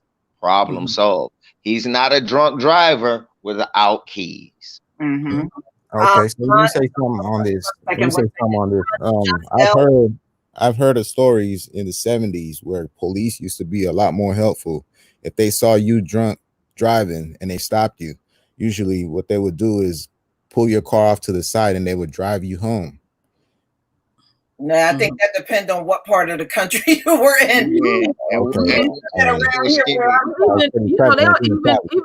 Even if they'll give you a drunk driver ticket, even if somebody is in the car in a parking lot sleep, they'll still give you a drunk driver ticket. Hey, look, now that's what I'm talking about. State to state that vary, because look here, and they had that. I just had them on my channel live earlier, vouching the story. My brother was drunk as fuck up the street one night, 2 a.m, called me, wake me up out of bed. Yeah, hold up. Oh, we got company. Leave them there. Don't take them away. How you doing? Oh shit. Derek Chauvin. Leave that motherfucker there. We glad you here. Where our reparations money? Oh, did you see the RT News had alt-right went out in the streets to fight Black Lives Matter over in the UK, and they got their asses handed to them. Oh no, I gotta see that. And it didn't take a lot of effort either. I gotta see that, Lisa. I gotta see that. Got they ass. Somebody sent me an article about this person named Tommy Robinson. When I listen to him talk, he reminds me of the UK version of Richard Spencer, just with the accent. And one of my subscribers who's over in the UK, they were basically saying, like, can you look at this? So they sent me like 2 videos of him just like rambling on and on. And I said, you know what? They are no different than the palm-colored individuals over here as far as the talking points go. Like they use the same ones. Like this guy was saying all types of stuff like 600,000, and he said that 600,000 white people were killed by black people last year, and that 60,000 black people were killed by white people. And I immediately, when he said that, I paused the video and I said that reminds me of this fake stat that they came out with called 1350-92, where they said black people were 13% of the population and commit 50% of the crimes and committed 92% of the interracial crimes. That immediately popped into my mind because that's the only way he could have got that 600,000 thing from. But basically, he was going on and on because he was mad because they pulled down some statue over there or something like that. I said, y'all are no different than the ones over here. Their false idols are being taken down. Thank you, John L, for the super chat. But the funniest imagery I saw yesterday, was they had beheaded the Columbus statue for a second. I know, Tareen, I made a whole video about that, and I ended up laughing through the whole damn video. That kind of stuff disturbed him. But I wanted to say something because Lisa took it down. But you see, it speaks volumes of their fear, talking about make white great again. Y'all never was great. Y'all was propped up. Your ass was propped up. Yeah, and you know what? Your country is gone. Do you understand that? With no economy, you have no country to boast about. Your country is gone. Now, y'all see, I had put up a video a couple of days ago where what's his? I think it's Patrick Lynch. He's out there screaming because, you know why he's screaming, because they're worried about them taken. Oh, just to let the family know, they took that video down. I fought it, and it's backed up. The one where Patrick Lynch was screaming in the streets. That dude was about to cry. About to cry. You have no country. You have no economy. You have no country. You can't make anything great again because you have no country. And so that's why I was saying what they really is saying. How when I was using that word effectively, they were saying, basically we can't kill you this way. We got to come up with another way to effectively do this in such a way that when it is presented to the public, but especially to the royal family, well, we went down this checklist, and you can't. They really saying. That's really what they saying. And then the crazy part about it is then they want us to be included in, well, they'll come to black men. Because that's their main projector, but now they're getting all of us. They'll come to black men and they'll say, this is the other insanity of white men. They're gonna come to black men and say, well, how do we kill you in an effective way where we can continue to get away with it? That's the insanity that they are saying, and they literally are in tears because now I gotta come up with another way. That's really what they're saying. Think about it. They think they still got a country. You don't have if you do not have revenue flowing through this bitch every day, you don't have a country. This is what you decided to build your entire nation on, was capitalism. Now you have no capitalism. Yeah. And the few businesses that are opening, they are telling you they ain't making shit. Yeah, and you know what? The cops, because I know some cops. The cops, the brothers that have been telling me what they've been telling me behind the scene, the white boys are saying they gonna double down and do what the fuck they want, right? We know they're gonna do that. I'm gonna tell you who's gonna be the next one that's gonna come down on their ass. While they keep doing what they doing, and y'all were earlier talking about how these businesses are being effective and stuff like that, then these business leaders are gonna show up and they gonna come down on these cops, because when money is on that table, folks got a different type of attitude and all of that. But I'm loving how they come, because I'm looking who coming out of the cracks of the walls when they start talking about defunding the police department. They like, but see, what they don't understand, this is what these bitches don't understand. That is our money. They have came in with the attitude that that's their money. No, that's our money, and we should have more control of what we do with our tax dollars. That's right. And that shit is fucking them up. All right, y'all, let's get on to the next story. The cop, one of the cops that shot up Breonna Taylor's apartment, has been charged by 2 women of sexual assault. What? And this is Officer Brett Hankinson. Well, He's the one right there that really, in my opinion, was the ringleader of the whole thing. If you go back and look at the whole thing, this guy literally just screams incel to me. Like, yeah, when the whole thing really kicked off, that's why I always said I felt like it was a hit, that he was personally going after Kenneth Walker, and unfortunately, Breonna Taylor was the casualty of it. And because they have a history that goes back, apparently it all started when he was in some bar or something like that, and some woman was flirting with him, and then the woman started to flirt with Kenneth Walker. This is before him and Breonna Taylor were a couple.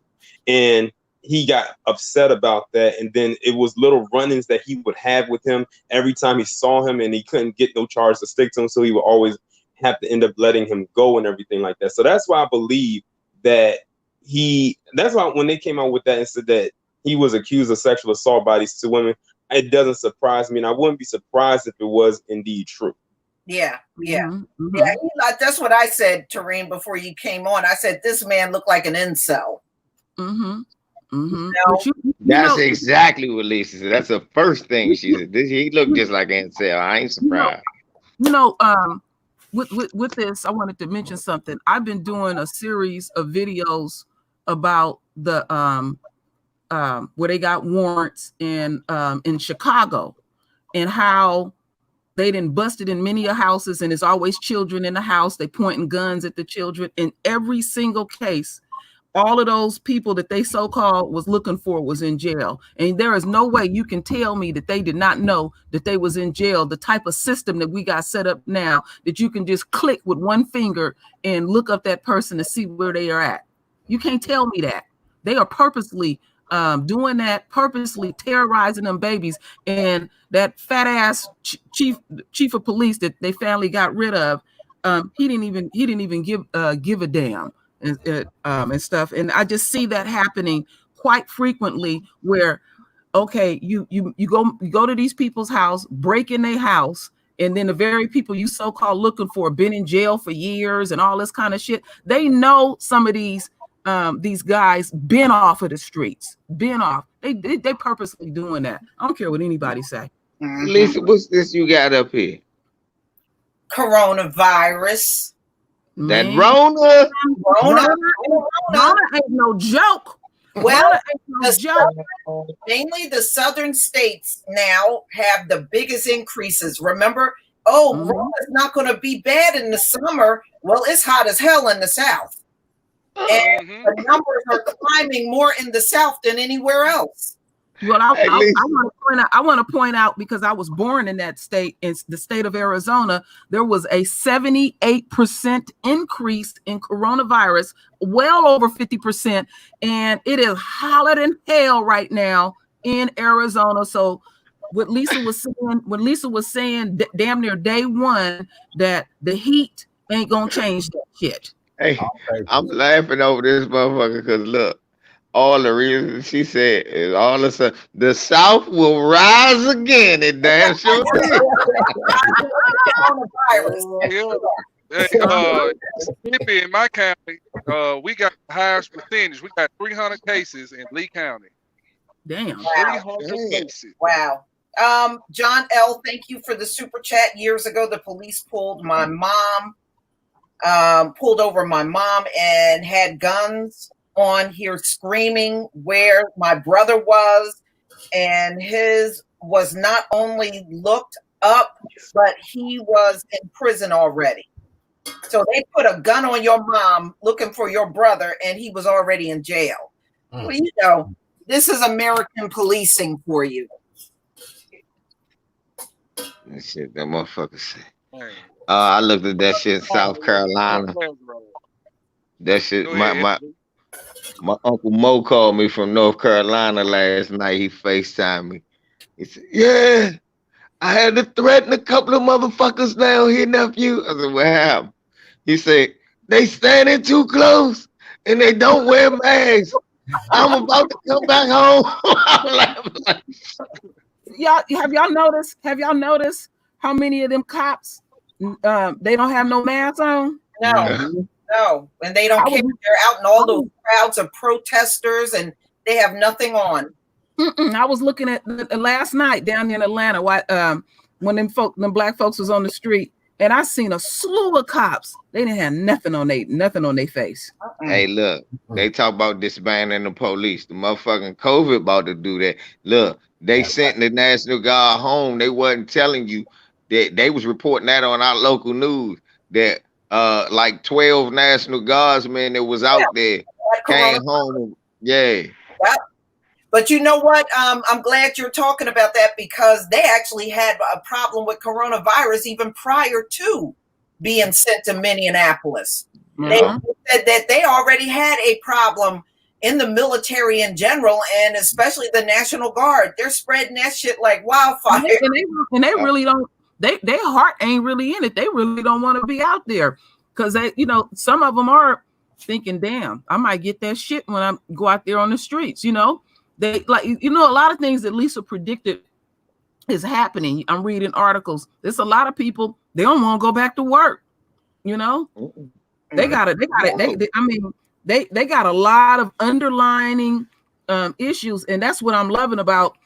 I had said on my channel, I said our Father is going to keep Esau restless. They all over the place. That because coronavirus is the equalizer. So we dealing with people marching and doing this and doing that. And then you got a pandemic. Woo. You should have no concern about these people talking about making America great again, and they got a virus they can't even resolve. Right. Everybody else opening up, they steady got cases. All the slogans, but when it comes down to putting yourself in a situation where you got to resolve something, you can see they ain't about shit. I mean, our Father put up a monkey wrench in their plan. They got shit written up, drafted up. I call it the 4-phase plan. How they gonna open up they little townships and all of that. None of that's working. None of their plans are working. North Carolina and Arizona are now talking about reclosing.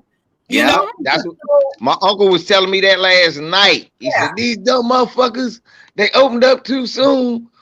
Well, he said they closed too late, opened up too soon, and now these motherfuckers gonna have to close again. And me laughing like shit. Yeah.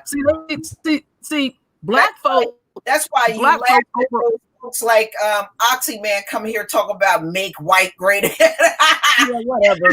You have showed zero greatness through this entire pandemic. Okay, let's put that out there. You have shown zero greatness. Show you how black folks think overall. We don't give a damn. You can open it up. You can give away stuff and all of that. The energy that I've been getting from us is we staying in. We only gonna get what we absolutely need to have to get and taking our ass. True raw. Lisa, true raw, guess what? Motherfuckers everybody thought when they was calling motherfuckers to go back to work, they said, I think I got Kamala Harris' house. They said, why? They said, because when they asked them, are you ready to come back to work? They went, no.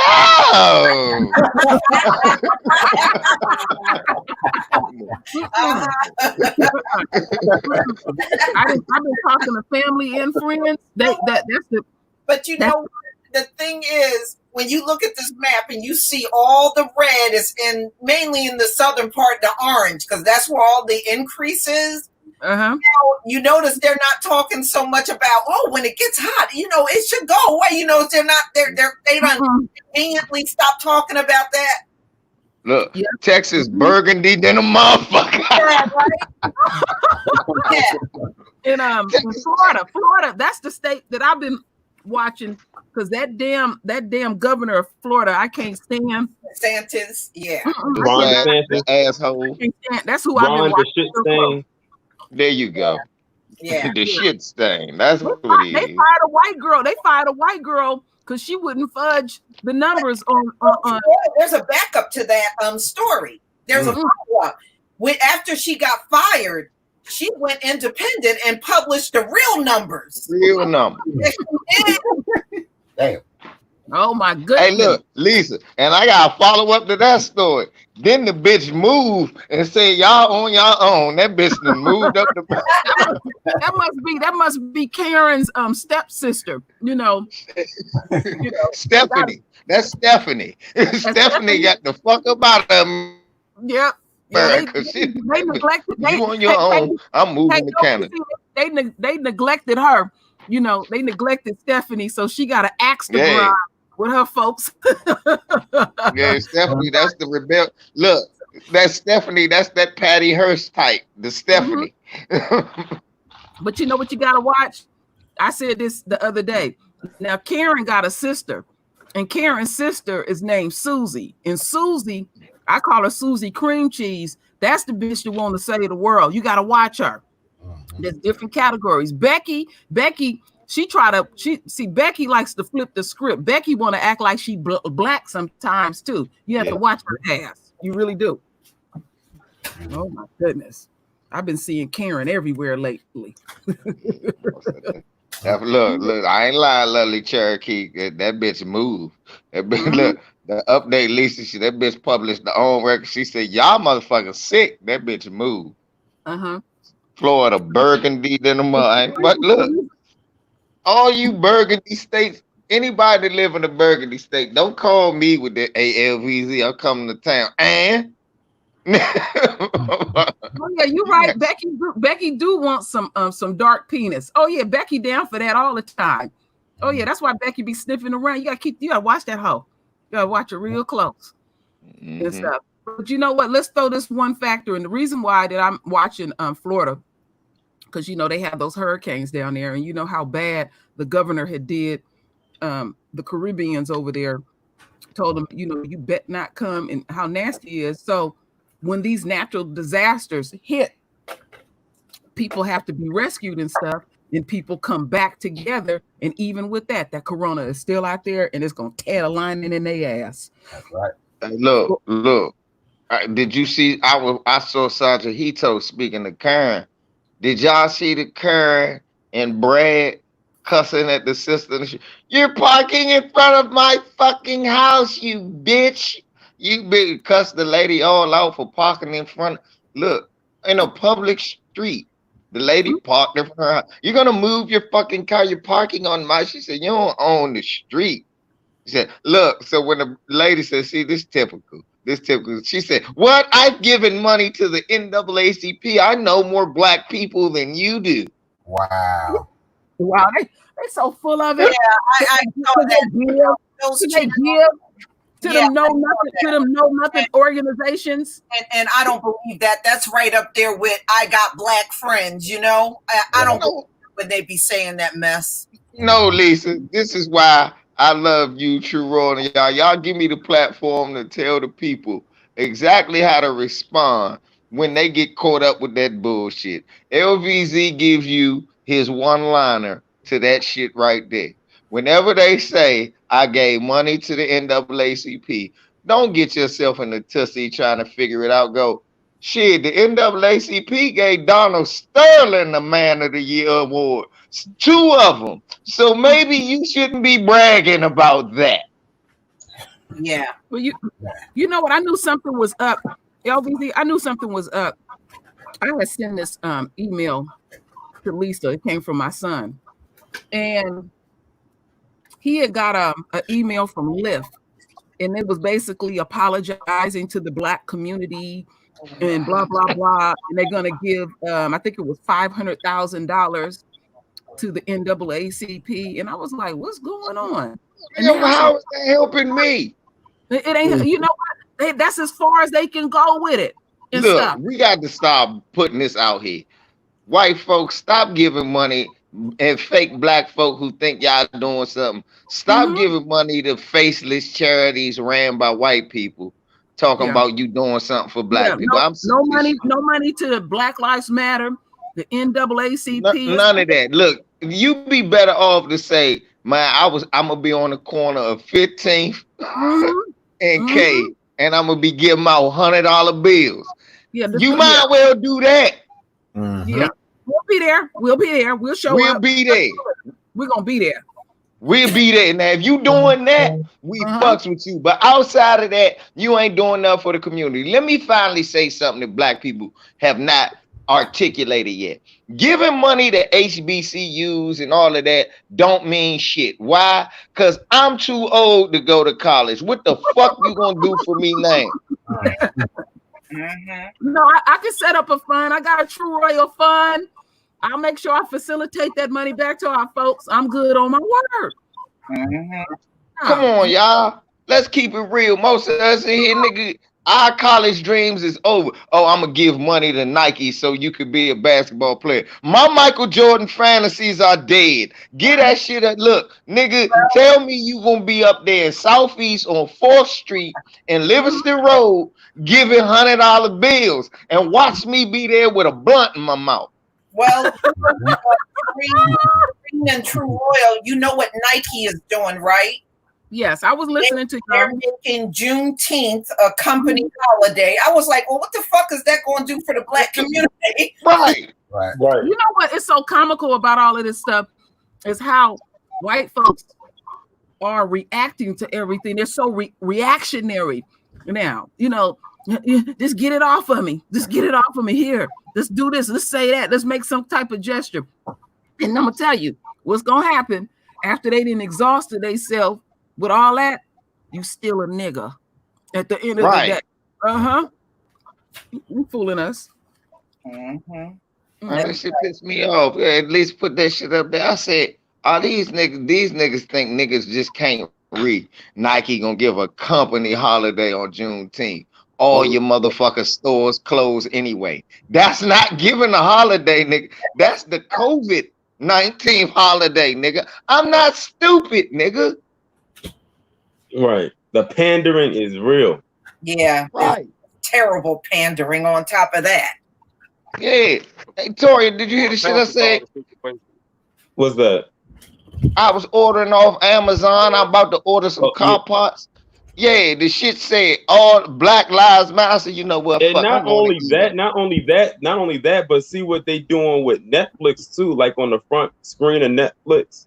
Oh no, Comcast. We care about Black lives. How about you lower the bill, motherfucker? I called them the other day and said that. I said, "Oh, you care about Black lives? Well, how about take $100 off this bill?" They laughing and shit. I wasn't laughing. No, it was yeah, right. I was serious, nigga. My Black Lives Matter, right? Yeah, an extra $100 a matter a month too.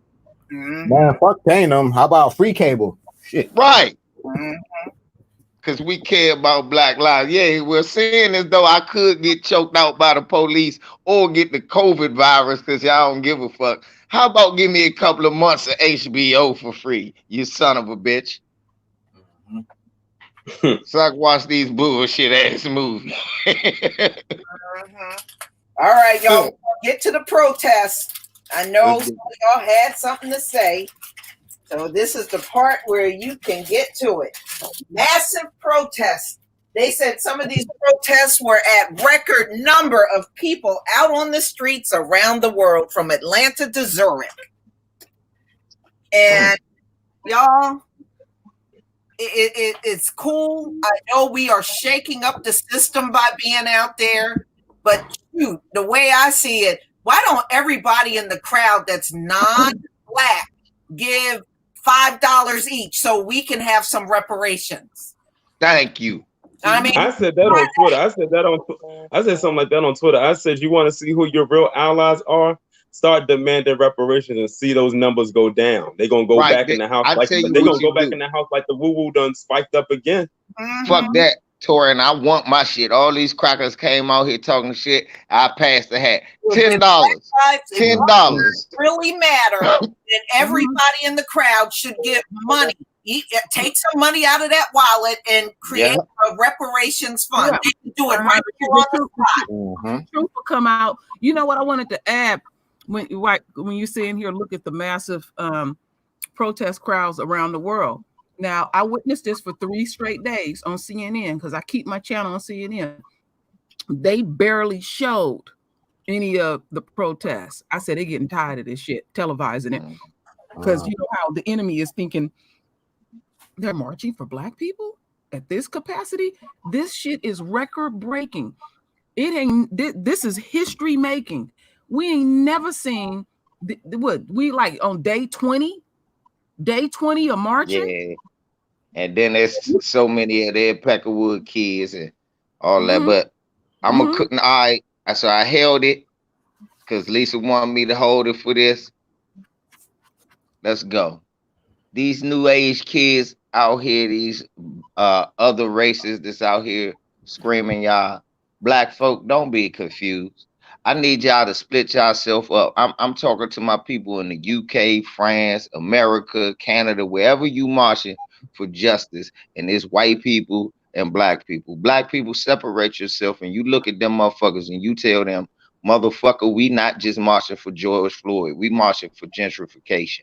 Motherfucker, we not marching just for George Floyd. We marching for reparations. Motherfucker, we not just marching for George Floyd. We marching for the fact that we own no businesses, but we are the creators of everything. We marching for cultural appropriation. We marching out here not just because we don't want to get a chokehold, motherfucker. We marching out because it's time for us to get a foothold on the motherfucking game. So are you in or are you out? Are you rolling or are we rolling over? Because that's what this about.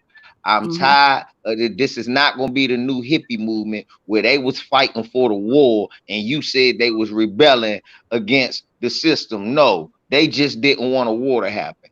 All these motherfuckers is talking about is don't choke the niggers to death. Please don't choke the niggers to death. No, that's not all the fuck I want. And that's not the only reason I'm out there. And I need y'all to understand and recognize that when you going out there, that do not have allies. Those are not allies. Those motherfuckers out there, whatever they marching for is what they marching for. But y'all not marching for the same thing. Right. And they probably, and here's the thing, you know what? You want to know why? You want to know why those numbers are so high this time around compared to other times? Because they needed a reason to go outside after being in for 2.5 months.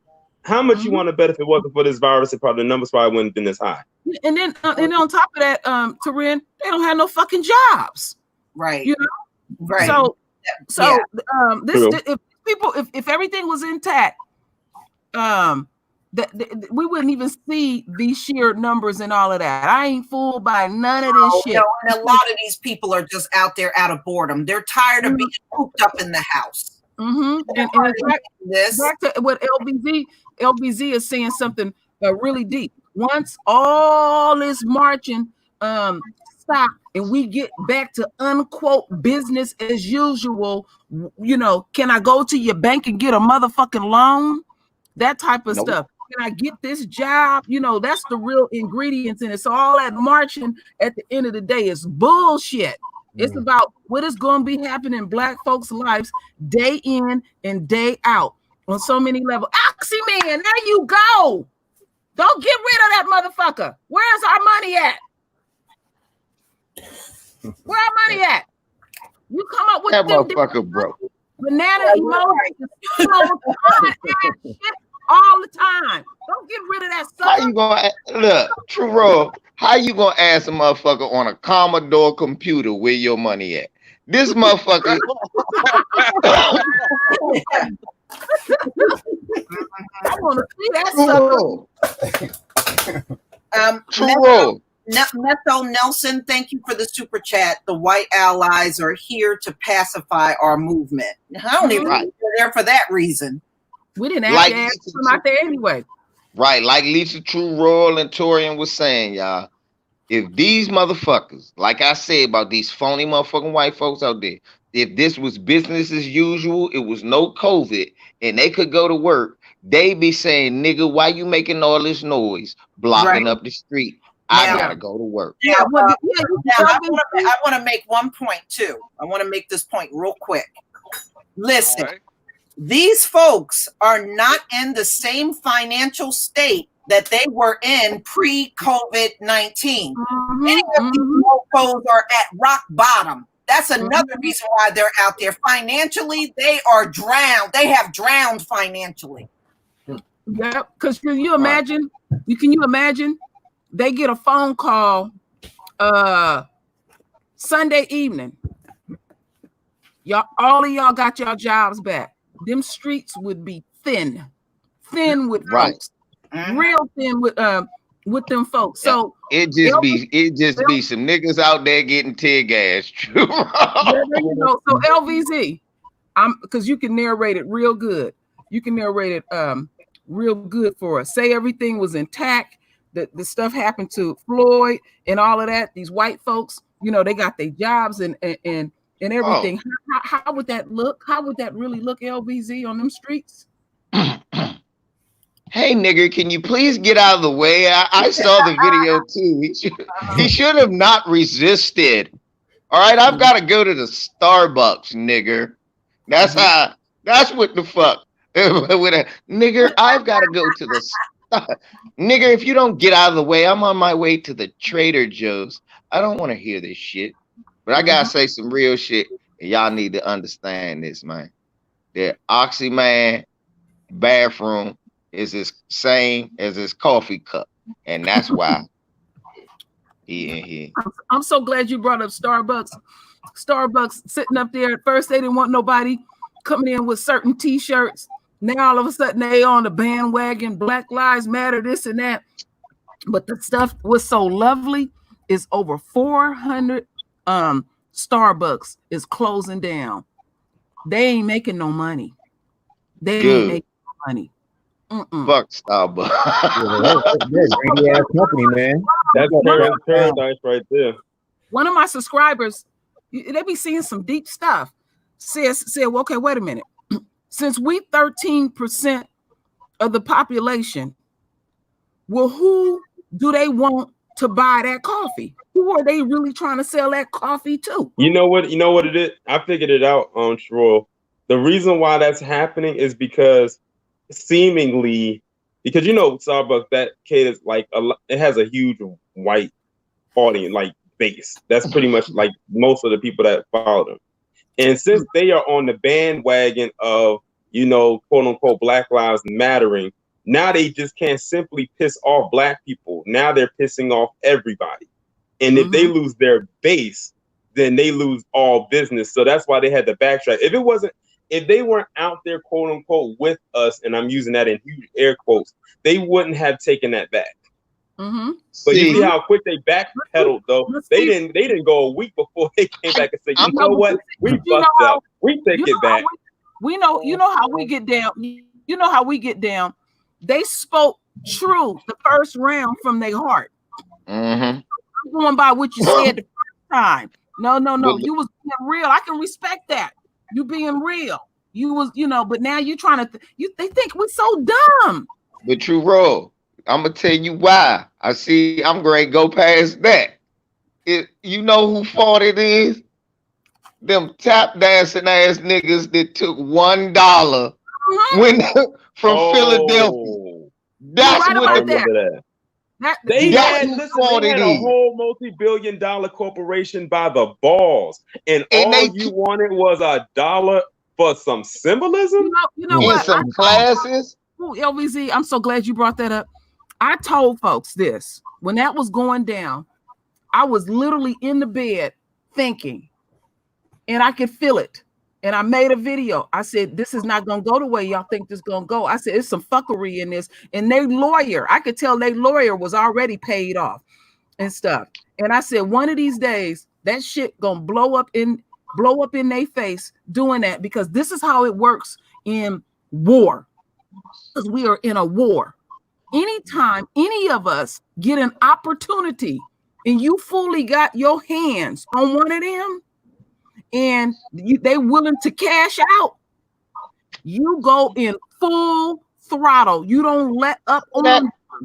True, bro. You remember that video I did? That shit'll be called Varbucks Coffee. And it'll be a picture of Malcolm X. Oh, yes. It'll be a picture of Malcolm X holding a coffee cup with a black power fist on it. And no cream would be served with my coffee. No cream. It would be the first coffee shop with no cream. You know what's so crazy? You know want to know what's so? You know how white people love to claim that black people claim victimhood so much. And speaking of Starbucks, do y'all remember when a few years ago white people were so outraged because the design of the holiday cup was just a red cup? Yeah. Oh yeah. They were so mad. They sounded like they wanted to go torch every Starbucks on earth because they could not get a red Starbucks cup that had a snowflake or an ornament or a Christmas tree on it. It was just a red. It was just a red solo cup with a Starbucks lid. They just want and you. And they were so outraged by that. But I want to go back to LVZ for a minute. LVZ, please describe your coffee shop. Now, what kind of music you gonna have piped in that bitch when we step in? Shit! Look, we gonna have Chuck D before it was buck dancing. We gonna have Shut 'Em Down playing in that joint. We gonna have all the Peckerwoods, Better Hide the Night. We playing all Black Power music in that motherfucker. Look. Every Malcolm X day you get a free coffee if you can recite a line from one of his speeches. Goddamn. Yeah. We're gonna have slices of sweet potato pie, not the most exactly, not the goddamn right, homemade. Just pound cake. And we're gonna have a motherfucking Dr. Khaled latte out that motherfucker. You drink that motherfucker, call somebody Peckerwood. Peckerwood. As soon as you take a sip. Boy, that coffee shop would be off the hook. You coming in there, boom, boom, boom, boom, boom, boom, boom. They be like, hey. Niggas come in that zone. What is they play? I testified. My mama cried. Black people died while the other man lied. Welcome to Varbucks, brother. Assalamu alaikum. Black power. Shalom.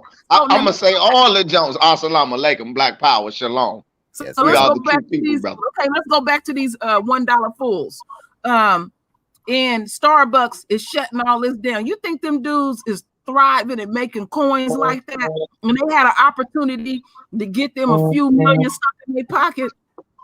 And look, like that would have been historical right there. They would have put them in history books as like the first black men to actually take down a major corporation. Like they literally, like Starbucks was really waiting to pay them a huge check, and all you took was $1. Yeah, I remember that. And I truly believe Starbucks would have paid them because they didn't want that bad press. They was like, look, what you want? Give us. They gave what they want, and we'll write it out, and that way we can just drop this whole thing. And you took $1. They probably was laughing in that corporate office. I would have been laughing too. Like, are you serious? Damon Hinckley said he wish he drank coffee. I don't drink it either, but if I had a coffee shop like that, I would. You know what? They got some of our folks so messed up in the head. I'm gonna tell you how messed up some of our folks could be.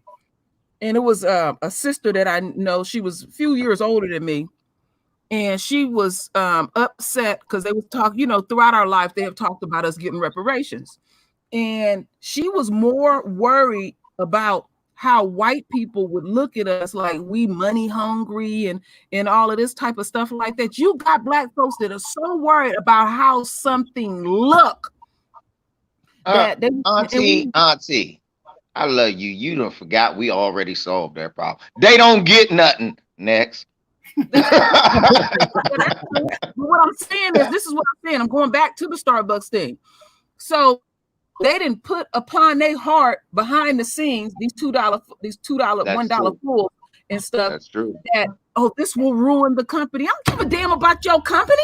That's the truth. Because them niggas was coming out acting like they was scared. They said all we want is to be a teaching. I said teaching. Yeah, ain't nothing more teaching than breaking a nigga and never making them ever being able to do it again. All they asked for was $1 a piece and some classes for entrepreneurship. They was like, sure, and we'll do desensitivity classes. I gotta go look and see. What kind of progress did you make? Oh, Oxyman, you in your mama's basement, huh? What type of progress they make? Them dudes is the ones that sold Oxyman the Commodore computer. There you go. These motherfuckers settle for $1 and they so broke. These niggas is on eBay right now selling Beanie Babies. Yeah, I wonder even like right now in that particular community, how was it benefit? I wouldn't even be surprised if that in that area where that happened, that Starbucks is even closed down, because this is what they'll do when they talk about put something back in the community. Because I have seen it, and I know many have seen it with our own eyes. What they'll do is have a big ass barbecue or something like that, and their barbecue is hamburgers and hot dogs, or give away some t-shirts in the neighborhood or some turkeys during the holidays and all of that, and they didn't put money back in the community, or go to a recreation center and refurbish the gym and all of that kind of stuff. We don't need the damn gym. That ain't the truth, though, about the hamburger. Real fast. They don't give us hamburger. Hold on, y'all. Daniel Jones, thank you for the super sticker.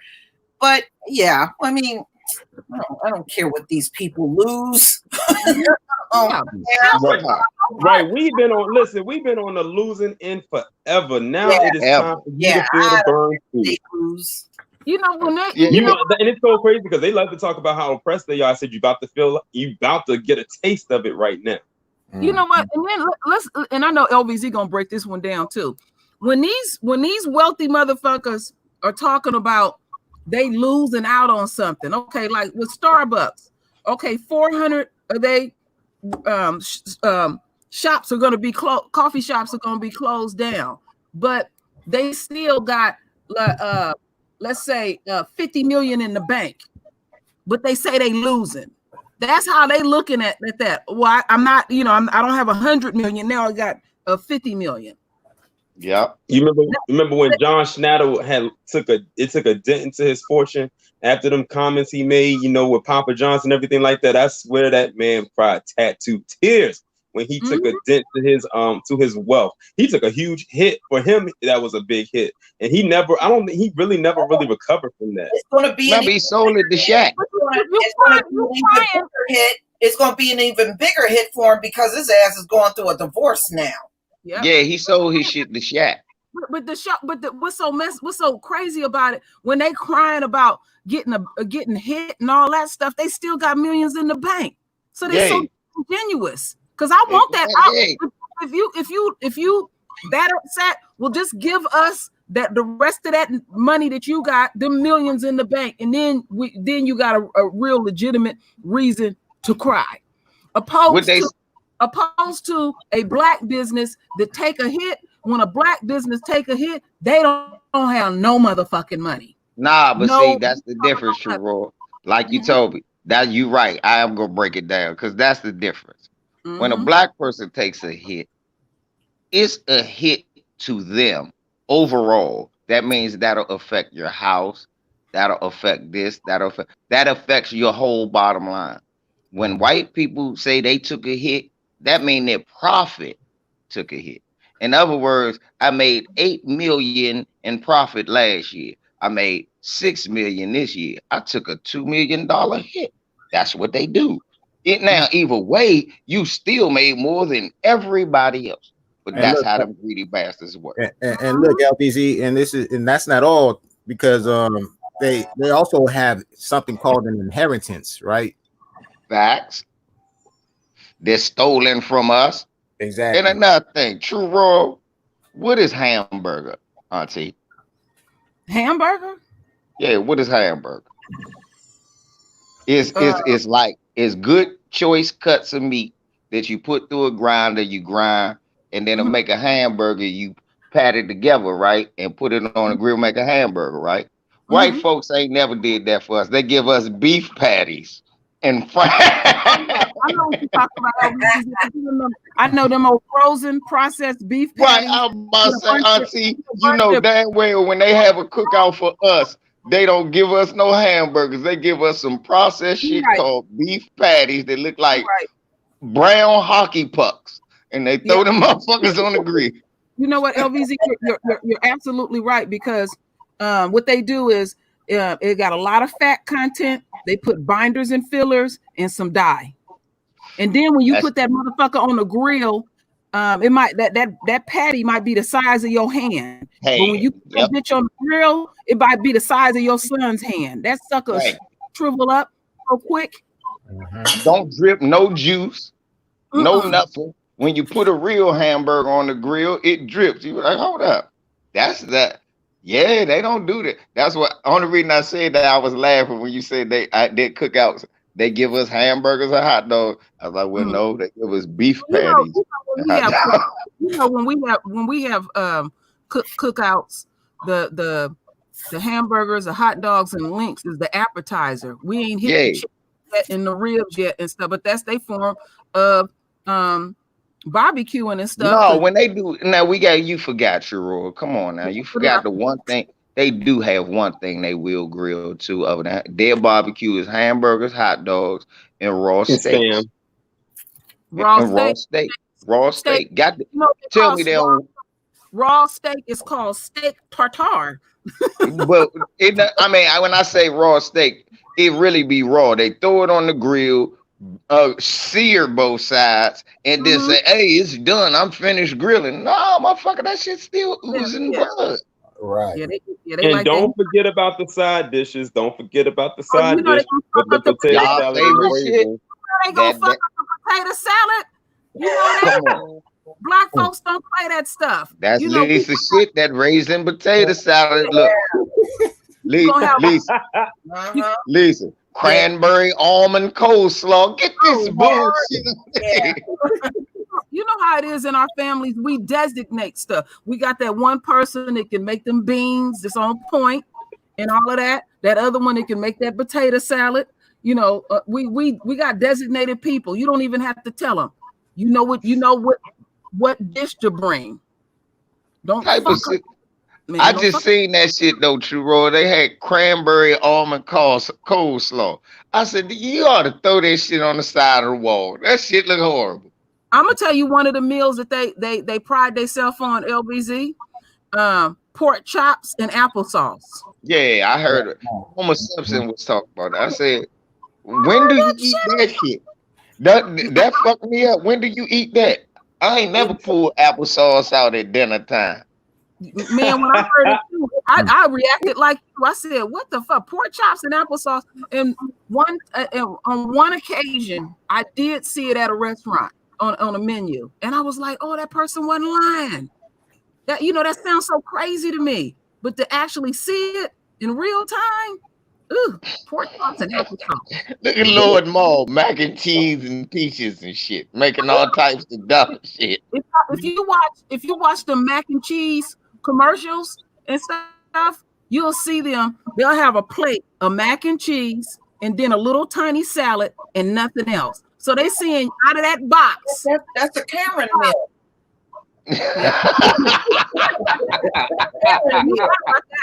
You're right about that.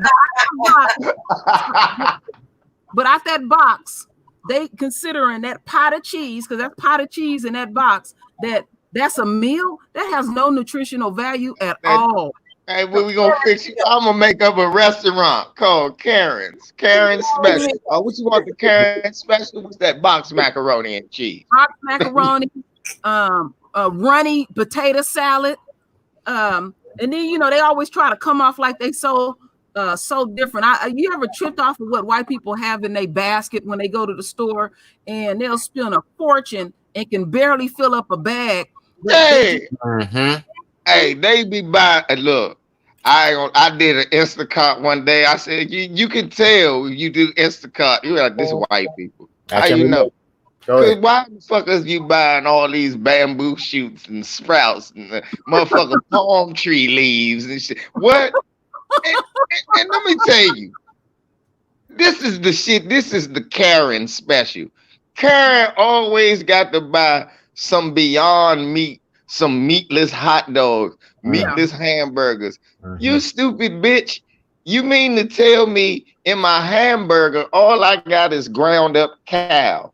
In your motherfucking meatless burger, you got processed this, processed that, and got the nerve to say, I don't like processed food. You a moron. Yeah. Demetrius Flag, thank you for the super chat. Deviled eggs and casserole. Lord, But if you pay attention, they'll get a lot of pre-made shit. I seen a white girl in the store. They already had it all wrapped up where you can make fajitas, and it got the onions, the bell pepper chopped up, the meat chopped up, and then wrapped in the pack. Them motherfuckers is lazy. That's why the businesses that are thriving are the delivery services. They still wanted that food delivered to them and stuff. They don't like to pull up their sleeves and cook. Mm-hmm. I've done an import order one time, and I went to a high-end market. Man, these people ordered at least two bags full of food. Talking about $400, man. Almost hit. Yep. Yeah, Like, right. no. I can go to Safeway and buy all this shit over here for that, for half the I'm price. about to say I can get everything I just got for cheaper. Why would whatever, and you go buy that shit, bring it to their dumb ass, and the house smell like lettuce. You like, ain't nobody even cooking this bitch. Look, no, Lisa, y'all stop laughing. No, fuck that. White people, y'all stop laughing, y'all. I'm sure white people. That's Karen shopping. That's all that Right. is. I'm sick of this shit. I get to y'all house and y'all cooking and I don't smell nothing. When you getting black people, you getting there. If True Raw is cooking some cornbread, the niggas down the street know it. They smell that shit. When Lisa baking a pie, she got homeless people laying out in front. Hey, Lisa and Troy, I got a question for you both. When you are making your dishes and you're adding ingredients, do you allow the ancestors to just guide your hands as you put a dash of this and a dash of that in your recipes? I don't even know how to. I cook on emotions. I don't even measure anything. I didn't cook so long. And you're right, LVZ. One thing that my family will get me up to make is buttermilk cornbread, because I put it in one of those huge cast iron skillets. And I mean, I got a big one, because they're gonna eat it. They're gonna eat it up that day and stuff. And then Mr. Santana don't make it better. He be out there barbecuing damn near every day. But look, let me tell you something. Watch this. I don't be barbecuing. Motherfucking birds come down and try to steal ribs. They be even committing motherfucking. They commit. What is that? Cannibalism. I seen a bird one day. Unc was grilling a bird, stole a chicken leg right off the jump and committing cannibalism right up in his motherfucking nest. When white people grill, you know what you smell? Charcoal. That's all the fuck you smell. You smell charcoal. Let me tell you, the dogs and cats are suffering that live with them. Right. Because Karen ain't gonna do nothing but take you out to Central Park and choke you out. Right. Oh my goodness. No, you're right. I'm trying to tell you. No smell. You get up, pull up to their house. When you do an Issachar to a black house, you like, oh, they cooking spaghetti. You can smell it in the hallways and shit. You get up to LVZ, I just like LVZ barbecue and chicken. That poor dog was looking over at that black man and said, "Please don't make her put me on a leash." I'm so glad they got that dog away from that deranged bitch. But no, she got it back. She got it back. They gave her the dog back. Ooh. And I bet you if you go to that bitch house right now, it smell like she boiling croutons. It don't smell like nothing in that house. I believe she might be boiling the dog. Oh, there you go. She was choking that dog. She was choking that damn dog out. But you right, LVZ. You know what it made me think of? Yeah, it brought something back to my childhood. I can remember being knocked out, and my mama then got up 2 or 3 in the morning, and she decided to cook some breakfast. Cook something. Yeah, and I remember, and she would make them homemade buttermilk biscuits. Will wake your ass up in the middle of the night. Now that's. I mean, just like I say, it's somebody. We always got smells. They don't never house smell like cabbage, just raw cabbage. It smell like soil in here. What are y'all doing? Cook something. They cooking this shit. They putting all types of bushes and trees. Man, cut you some garlic up and shit. That's right. Oh my goodness. You right about that. They putting bushes and you like, God damn, what is all Now they this? putting lawn clippings in there. Yeah, there you go. All the shit left out the lawn bag. You like, what is this? Yeah, you'll see them going in the yards, picking up sticks and leaves and stuff. Right. Talk about I'm marinating this. Nigga, that's wood. Yeah, I marinated it with mesquite. No, that's wood. You know the reason why they pull that shit? Kind of come off like they so conscious, you know, and their palate is so different from everybody else's. But when you really pull back the real layers, look at all these fast food restaurants. Who's the number one fast food king out there? Their leader, Trump. That motherfucker loves fast food. He don't have no etiquette at all. Do you got some of the finest chefs in the world working at the White House? No, I'm going to McDonald's. You know. And then Trump got an answer for everything, because you know they criticize him going to McDonald's all the time, and he's worried about being poisoned. And he said, "Well, the reason why I eat there, they don't know I'm coming, and the chances of me getting poisoned is low." No, Trump, you like that shit. That's what your palate is. You trailer park material, straight up. Facts. That tells us, family, that they got no kind of creativity. Yeah, but he got chefs at the White House. Mm-hmm. So you prefer that junk over your chef making you something? Right. I still never forget when he served all those college basketball players McDeath when they came to the White House. Like they literally, and the thing is, they literally had the people who was working there carry it out on those platters like it was some kind of a feast underneath that tray. I wouldn't even have showed up. Sitting up there for hours, LVZ, cold fast food. Think about it. The only difference was it was wrapped in a presidential wrap. If you don't eat ass, that's the same cancer causing meat in that.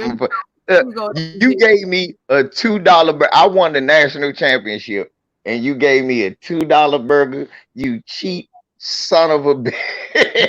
Yeah. That show you cheap don't got no class. Trump don't have no type of class at all. When they first got in that White House, one of the first thing they did was attack Michelle Obama's garden, because you know Barack and Michelle, they vegans. He went straight in there attacking that garden.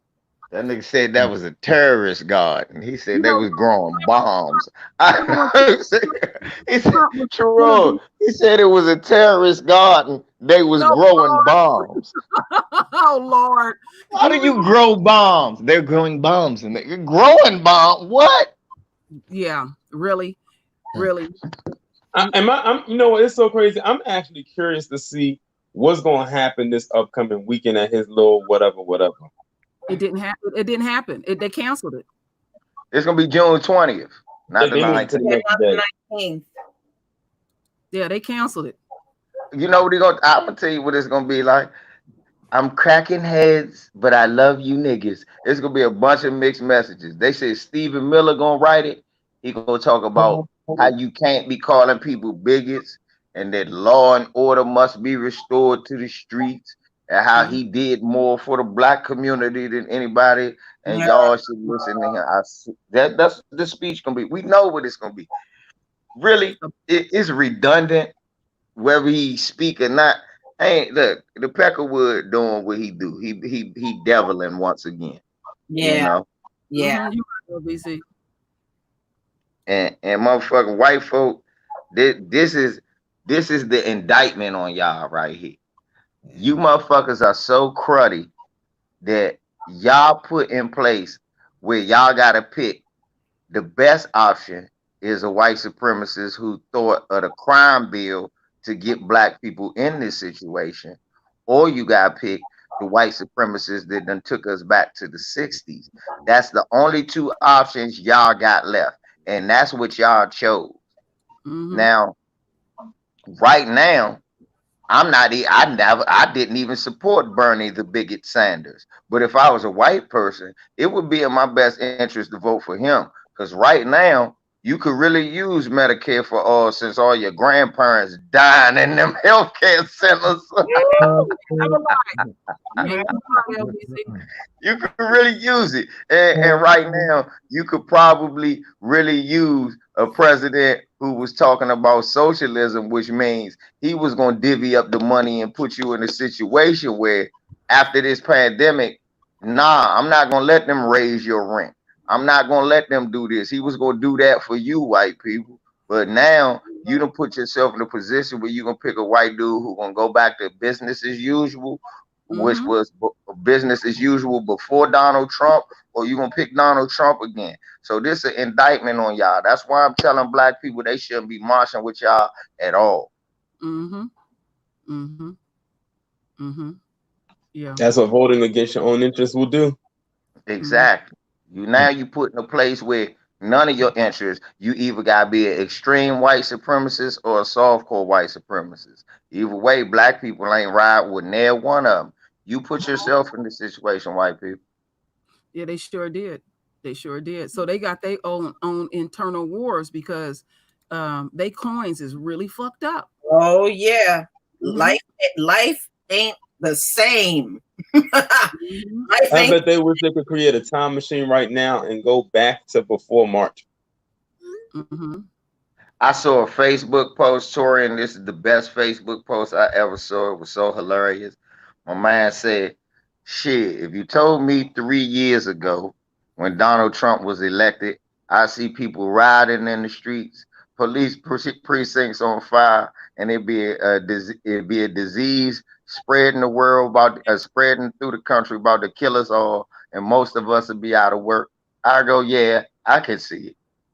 Man, you couldn't have wrote a better script, BZ. The thing is, I called this right after he got elected. I said, that's y'all what gonna he regret said. Voting.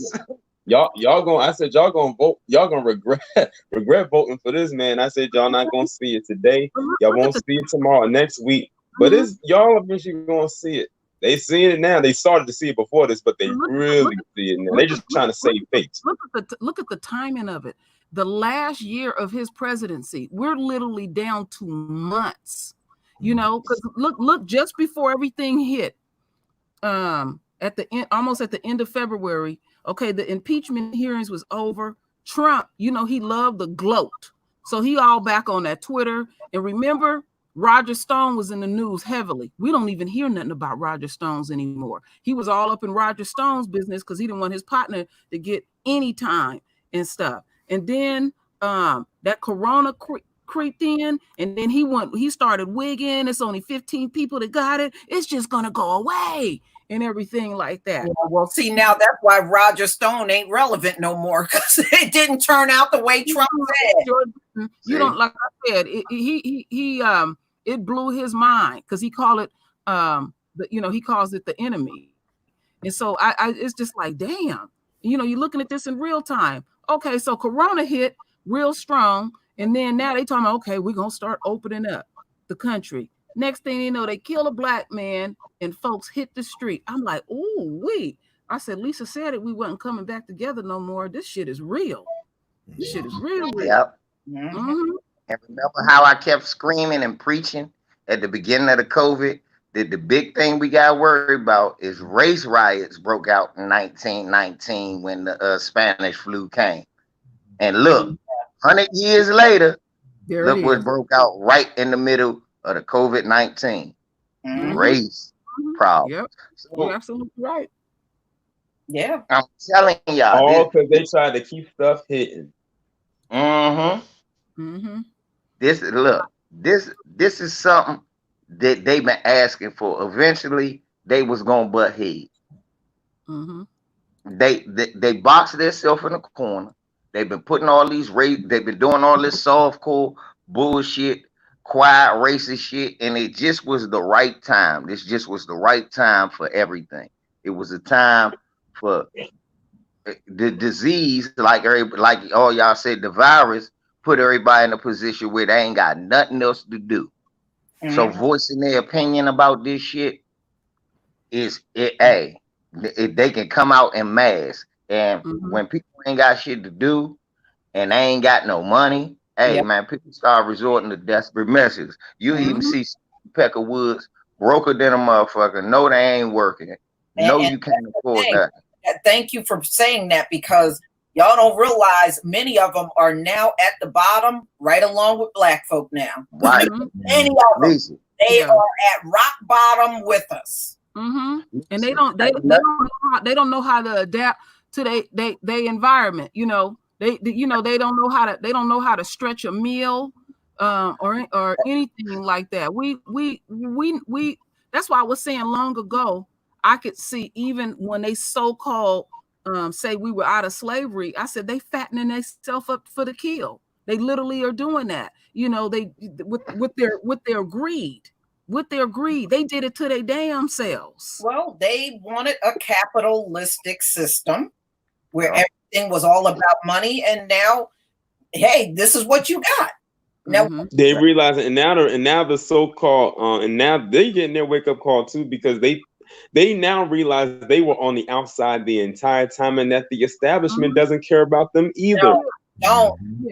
Yeah, they starting to realize that capitalism ain't really about money. It's about the root word, capitalizing, right, on somebody else. You can't have we don't got black slaves no more. Now we're gonna make sure everybody a little bit of a slave. And the thing is, they weren't anticipating that. See, it's just like we always said all along, many of us, that they built their entire foundation off of another group of people. So this is why it collapsed so quickly.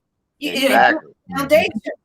You don't got free labor no more. You can't force motherfuckers to do nothing no more. So now that that's happening, you don't make the money. Now you got to figure out ways to swindle your way. Yeah, and well, I was laughing, LVZ. I was looking at some of the alt-right videos, right? And one of the guys said, we'll have this taken care of in 1 hour. Let's just go out on the streets with our rifles. I said, first of all, if people were scared to be out on the street with people with weapons, wouldn't they be afraid to be around the cops? They got more weapons than you. They don't need you to be on the streets. I said that doesn't scare anybody, just like it does not scare anybody. I mean, even if you went out there with your weapon, you sure can't kill them all. But Lisa, this is proof. Look, but this is more proof to what I'm about to say. If you needed more proof, black people, the white folks ain't got nothing to do, and they losing their mind, going broke, thinking of anything to do. You need look no further than these two incidents. A man a cracker getting knocked unconscious with a sword and stomped the fuck out.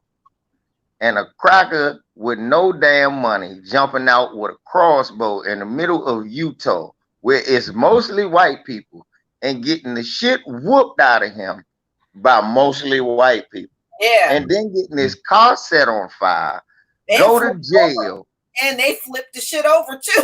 Hey, and you went to jail. So you lost every day. You dumb motherfucker. Just because you mad, you can't go. And the only reason he was out there because he couldn't go back to work.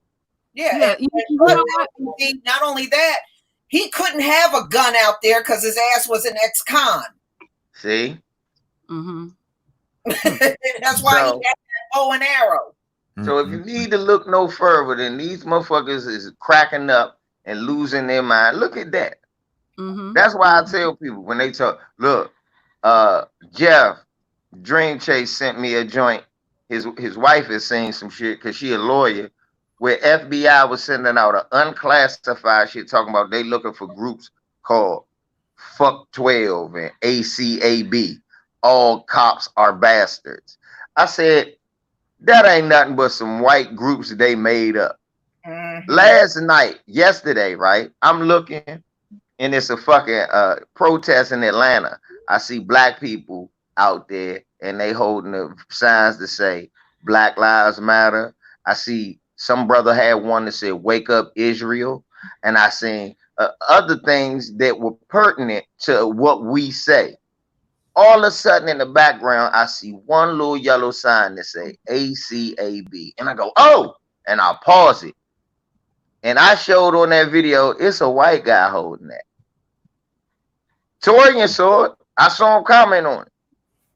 Yeah, I saw it. And I didn't, to be honest, I didn't know what ACAB stood for until I looked it up and then saw what group that phrase came from. Because they said the other one that you could look for when it comes to that is the numbers 1312. which stands for A for being the first letter, C and being the third letter, A being the first letter, and B being the second letter. 1312. Yeah. They said that basically it was started by skinheads. See? And that's what I'm telling people. That is who in the middle of the crowd, which y'all just talk about, fuck the police. That's why I said, don't get caught up in this. This is just about the police brutality in George Floyd. Yeah, I saw one. I don't know what state it was, but when I was looking at one of the videos, you could see those look like those militia guys standing on the side with these high power rifles, and I said, you can't do nothing but stand there. Right. Take a crowd. Yeah, I mean, it's kind of stupid that they're showing up, but I guess they think that's intimidating people. Yeah, that goes back to they deputize themselves and they feel like they are a part of the police force. Did that system stop COVID from taking down your country? No. Did that weapon did it stop it from spreading? Because it's spreading still rapidly in the country. So what is that gun gonna do? That's all they got left at the end of the day. I mean, seriously, what does that mean? Did you destroy the virus with it? Yeah. You know what they're going to do with it. What do they do best with it? Come on, y'all. Look, I'm going to go ahead and say it like I said to Moist Mike. Ain't nobody worried about y'all with a gun. Get all the bullets you want. At the end of the day, you're going to turn it on yourself after you shoot a bunch of people that look just like you. Yeah. Let's be honest. Let's be honest for real. Did y'all see that video that crazy Karen chick with the hammer? Yes. Oh my goodness. Just going around, and then when she got to, I don't know what the woman, I don't know if she was black or otherwise, but when she got to her, she held her by her hair and was telling her about herself. But the funniest part was when she pushed her into that bush. When she threw her in the bushes, that shit had me dying. Now I hope she was uppercutting her before she had her by the head before they started recording. Cause just holding her by the head and slamming her in the bushes was not enough. So I'm hoping that bitch caught plenty uppercuts. Cause that lady had a hammer and then she tried to water hose him. Damn. Yeah. I haven't. That's when she got her ass. Cause the lady said, "Drop this motherfucker water hose." That's how she had her by the. I said, "Oh, this bitch was trying to hose him." Oh, I gotta see that video. I haven't seen it. This trailer trash so retarded. This bitch had a garden hose. What is a garden? White people. That's what I'm saying. You see what I mean, Lisa? You see, Lisa? In Utah, that showed up with the bow and arrow, talking about he was there to protect the cops. Right. You got a bow and arrow with they need a guy with a bow and arrow to protect them. Right. And then this bitch, I'm gonna do you like the civil rights. I'm gonna spray you with the water hose. Bitch, they wasn't using a garden hose. You don't got no kind of. Oh, damn. That's so sad. She looked like she was on that stuff though, for real. She had Torian. The bitch pulled out a garden hose and she had two hammers, dropped them and pulled out a garden hose like this was the civil rights time. Like she got enough water pressure. I said, what was this bitch gonna do? Fill up a baby pool or put out a slip and slide? Why does she have a water hose on?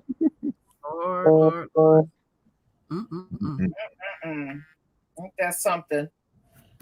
I guess all that was left, she just didn't get her dog unchained from the backyard. And right, she was gonna unchain her poodle. I know what I'm gonna do to you, nigger. Why they always say it like that? Nigger. They always do that. That shit. I'll punch you right there. You nip, bang, right in the middle of that jump when they humming that shit. Did y'all see that video on Water Sniper's channel? That white boy said to that brother in the military that he was gonna fuck his mom, and the brother slapped him. Oh yeah.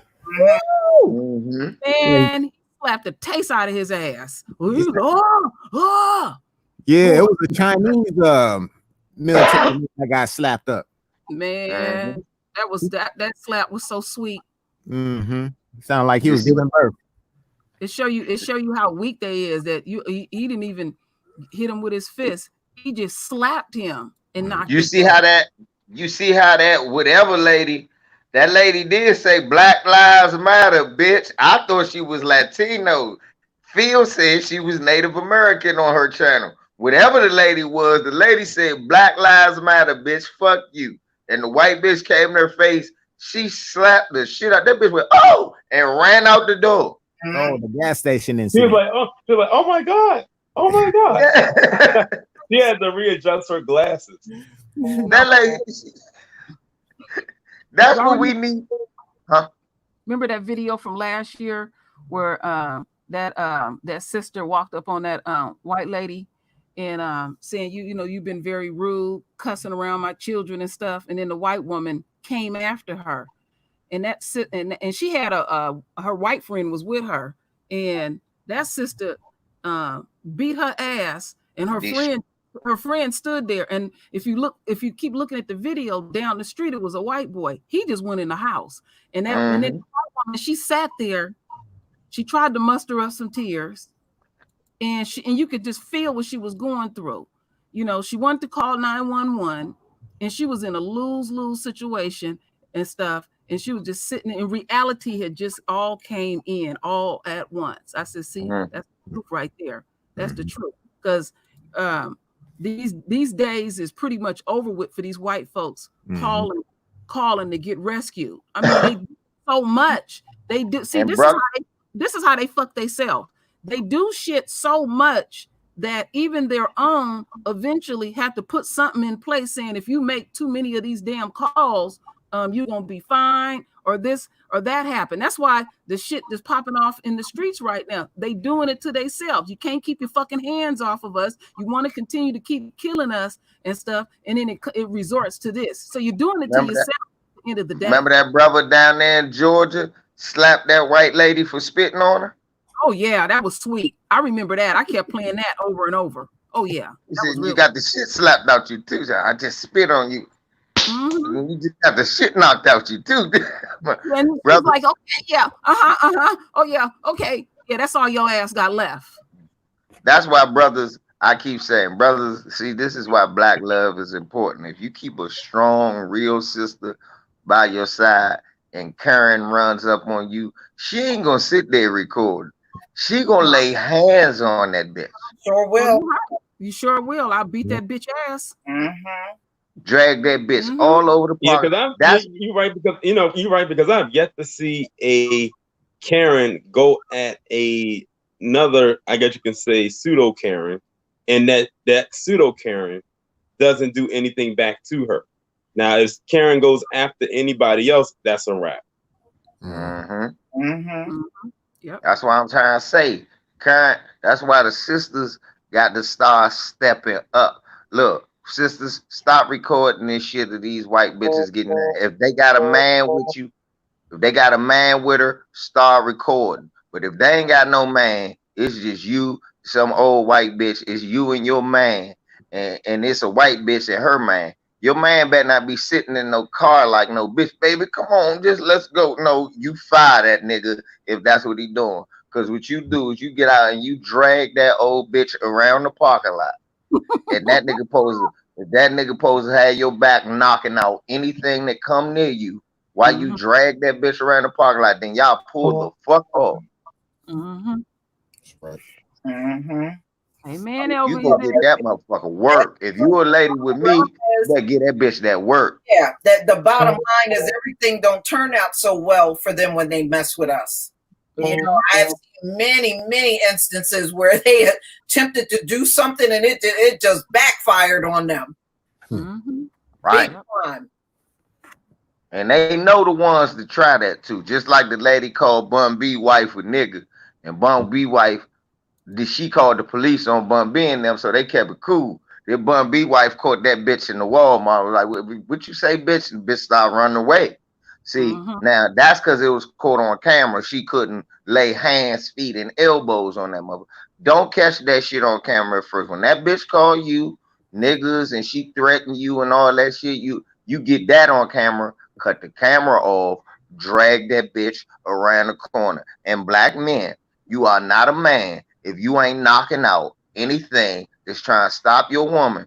Ain't none of y'all niggas touching my lady. I'll stop her before she kill this bitch. Trust me. You're gonna have to trust. That's how you got to act. Ain't none of you niggas touching my lady. I will kill anybody try to get close to her. She gonna fuck this bitch up, and this bitch gonna know not to say nothing out the way or sideways to a black cat, yet let alone a black person. Did you see the one with that Karen that got mad because these kids was riding around in a toy car claiming they didn't have a license? I've seen the thumbnail, but I didn't click on it, so I didn't see the video.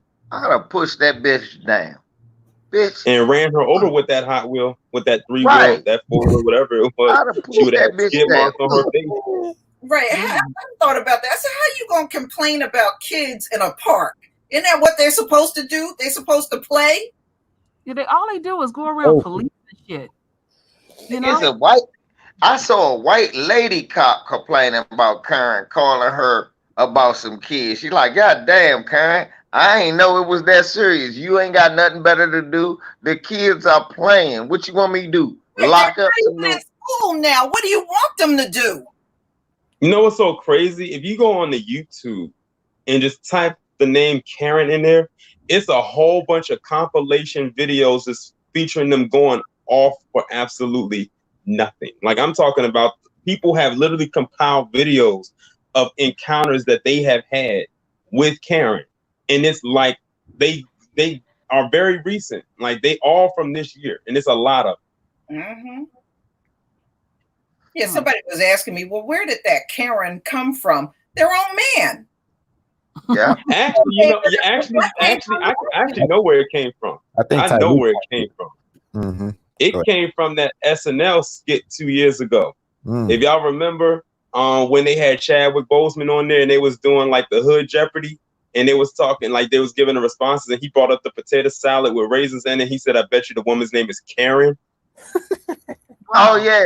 Yeah, but that's where it actually started at. But when it started to go mainstream, when white feminists made it where they said that Karen is a slur, and then white men took it and ran with it, and then that's why we are here now. And then that's when they basically their Karen is basically the white woman version of a Shaniqua. Yeah, yeah, and the thing is, you know, some of them hated so bad. I had one come to my channel and said, "Why did the name got to be Karen?" and my subscribers, being the people that they are, doubled down on her ass. I like Karen. Why we got to use it? I like Karen. He said, "Why the name got to be Karen? Because y'all don't be caring about who the fuck y'all be calling the police on."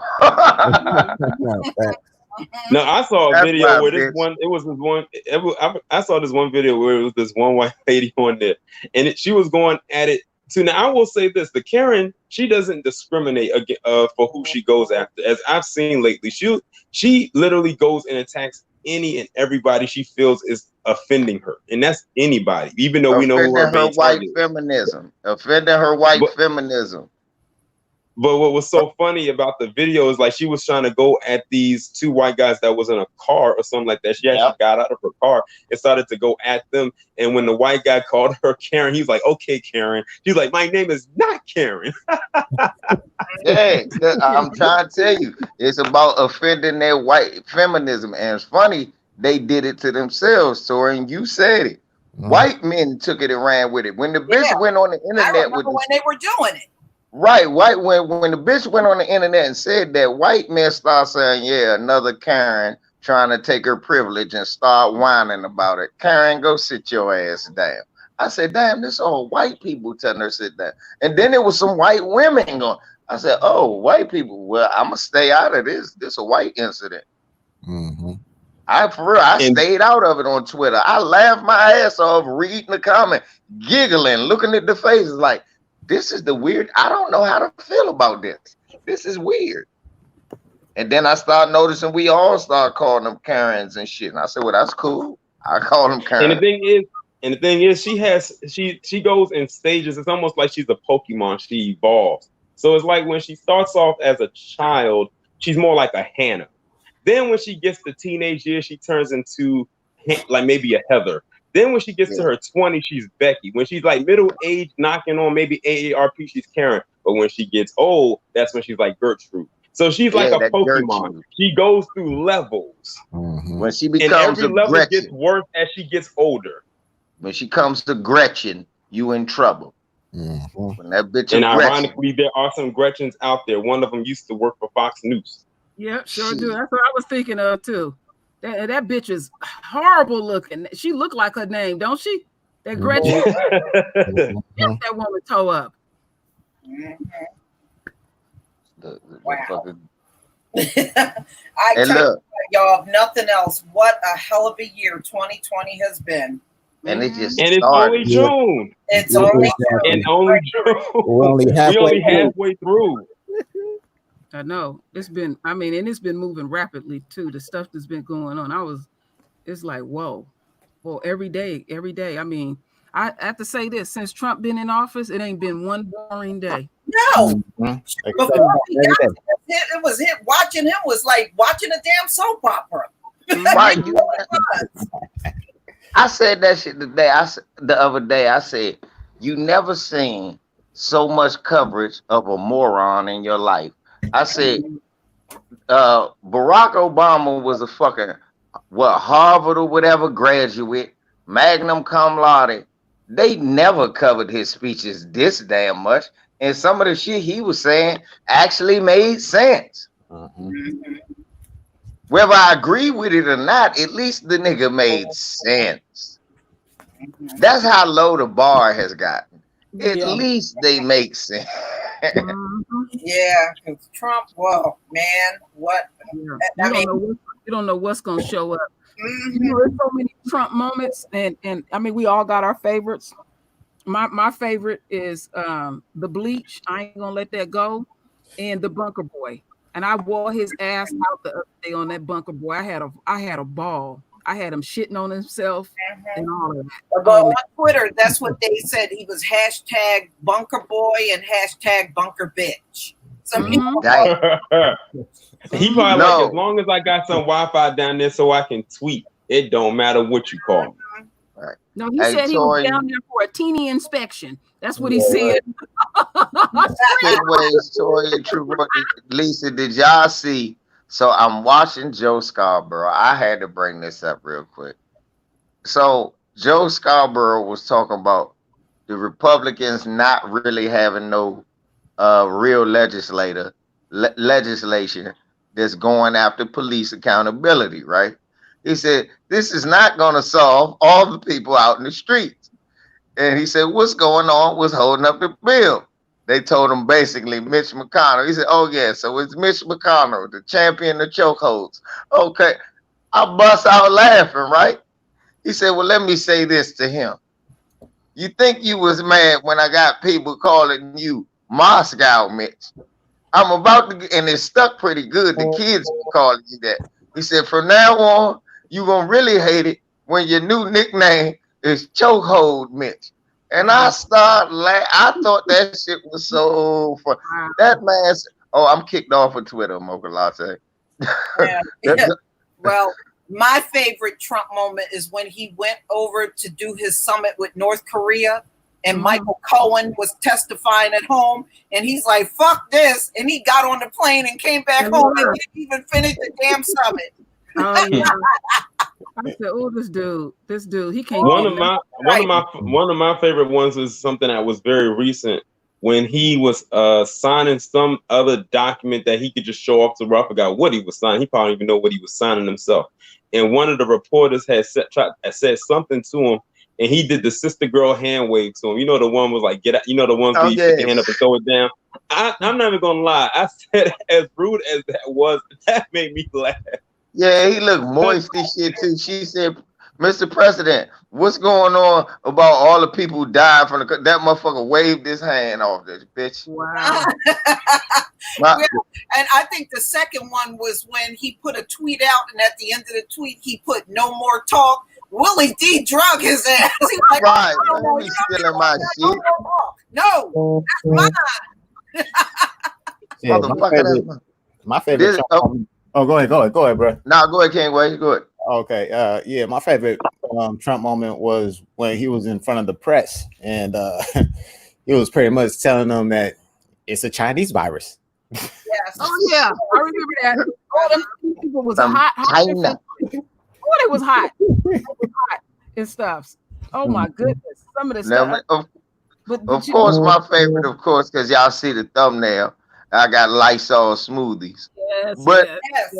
but before then, it was my two favorites. The first one, when the motherfucker said Frederick Douglass has been doing some great things recently.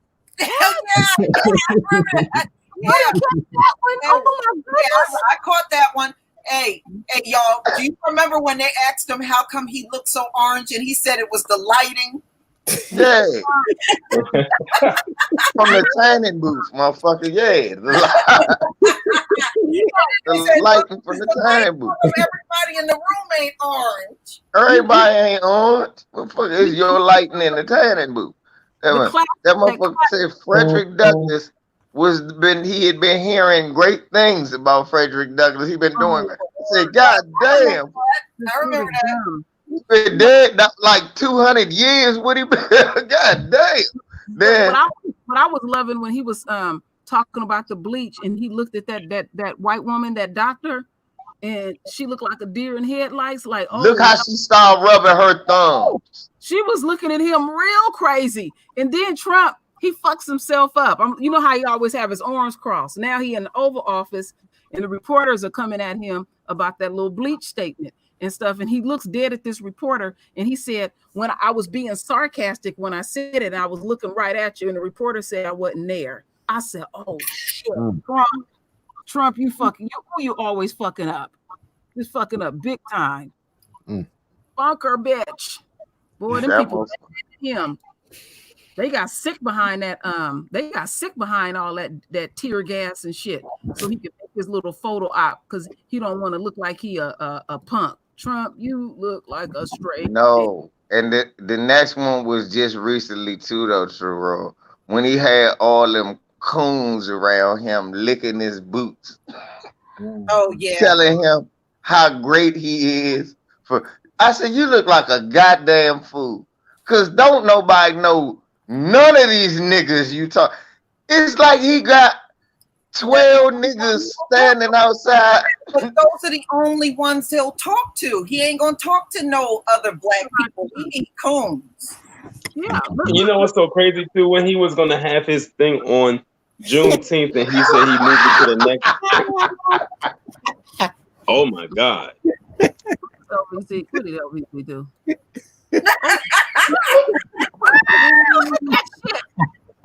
Oh, that was terrible. Oh, God, yeah, he went heavy on that orange makeup on his forehead, but then when you look at his hairline, you can see where it's pale. Look at his Yeah. Trump. I know Melania. They was talking about this week about the prenup, because you know she can't wait to get away from that motherfucker. Oh, you know she can't wait. Ooh, Trump. He the first nigga to get a mail order bride that gave him a prenup. What type of shit? Mm-hmm. How do the mail order bride? How do the 90-day fiance ask you for a prenup? Right. Trump. That's sad. Trump was desperate. That's like the. Trump was That's desperate. like the prostitute giving you your money back. That's okay. Shit. I just won't stay in the hotel tonight. Mm-hmm. She got a whole master plan, LVZ. They said that woman got her money tucked away and everything. Soon as Trump stepped out that office, divorce.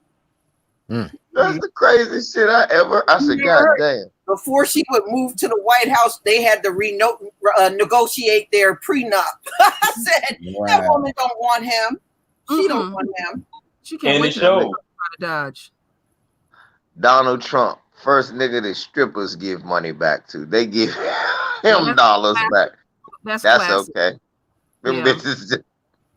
Well, you know what that what was her name? The one that was hooked up with Avenatti. Stormy Daniels. Yeah, she said Trump was lousy in bed. I remember that. Oh, put your shit in the straight. Well, shit, like my man say, he was raw dog and porn star. So. Yep. Cracker running around raw dog. He said all he did was just sit up and talk about his little raggedy ass daughter. He think that bitch is so smart. Oh, I like now you talking about. And remember when his daughter went overseas and some of them diplomats was glaring at her and rolling their eyes like, why she always here? You know? Because they was only doing that because the bitch an airhead. Remember they said she got to a corner conversation. They had recorded it. And motherfuckers was looking at her like, what this bitch talking about? We wasn't even talking to you. We scientists and doctors. You just the idiot's daughter. With big ass teeth. Business being there. I remember that. I think that was the G20 summit. It was only supposed to be world leaders in that room. And he had her in there. And it was like, you're not a world leader. That's why they were looking at her like that. Yeah, they started looking at her like, bitch, if you don't get out of here. Like Miss Kim. Put that a big old sticker. This motherfucker here, boy. Ain't none of them motherfucking Trumps bright. All the motherfuckers inbred, stupid motherfucking Peckerwood. And the son looks like he goes purging. He has a whole purge mask as a face. Damn. Yes, he does. Actually, both of them got a purge mask. You talk about the dopey one, Eric, that got the purge face. But the other one, he got the face that you just want to punch. Donald Trump Jr. He should cut that beard. He the guy like that Ted Cruz face. You look at him, you just know I hate this motherfucker. Right. he one of them motherfuckers you work with. Yeah, well, my dad, shut the fuck up. I beat the shit out you and your dad. Wow.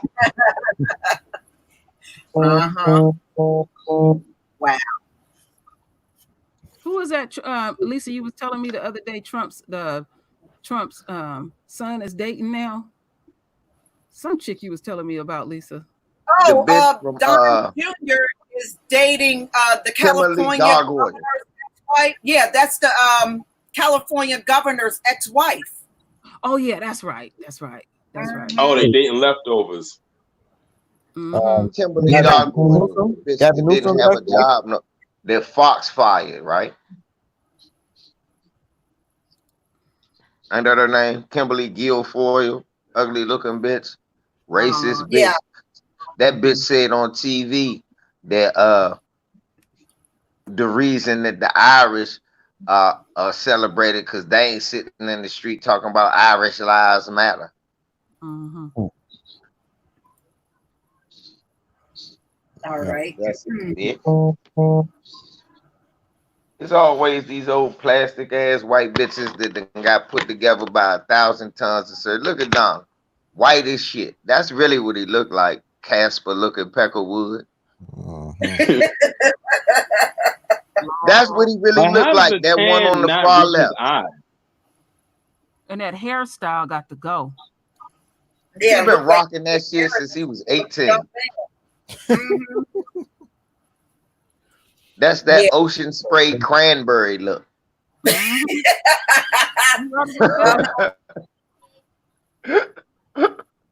Damn, Boyd said he looked like a circus peanut. Damn sure do. Oh, in that first picture, he looked like a black guy trying to be a white guy. That motherfucker looked like a black guy trying to be a white guy. God damn. Has his skin never seen the sun in that picture? I know, right? Then look, that's when he started going to the tanning booth, that second one. That third one when he got the apprentice job. And this fourth one is the motherfucker now. This is the metamorphosis of the asshole we know is Donald Trump. Mhm. Hey man, it's this white dude. That's what we need to talk about, Lisa. We're gonna talk about it in a sec. Watch. It was this white dude. I be watching this, watching some of his channel. Name, what's his name? Jesse Dollamore. Mm-hmm. And he did a joint on motherfucker Candace Owens, calling her a white supremacist and telling other white people why they assholes for following her. No black people really would follow her or should follow her, and how she's a white supremacist and how all white supremacists pay her to get her money, right? Mm-hmm. And I was like, yeah, this is tight. Right after that, Dave Chappelle dropped the motherfucker. Oh, wow. Yeah, I've seen. Thank you, Miss Kim, for the super sticker. Thank you. And Metho Nelson, thank you for the super chat. Whatever sinister trick Stephen Miller was trying to pull on the black community backfired. Yep. Now the whole world knows about Juneteenth. Yeah.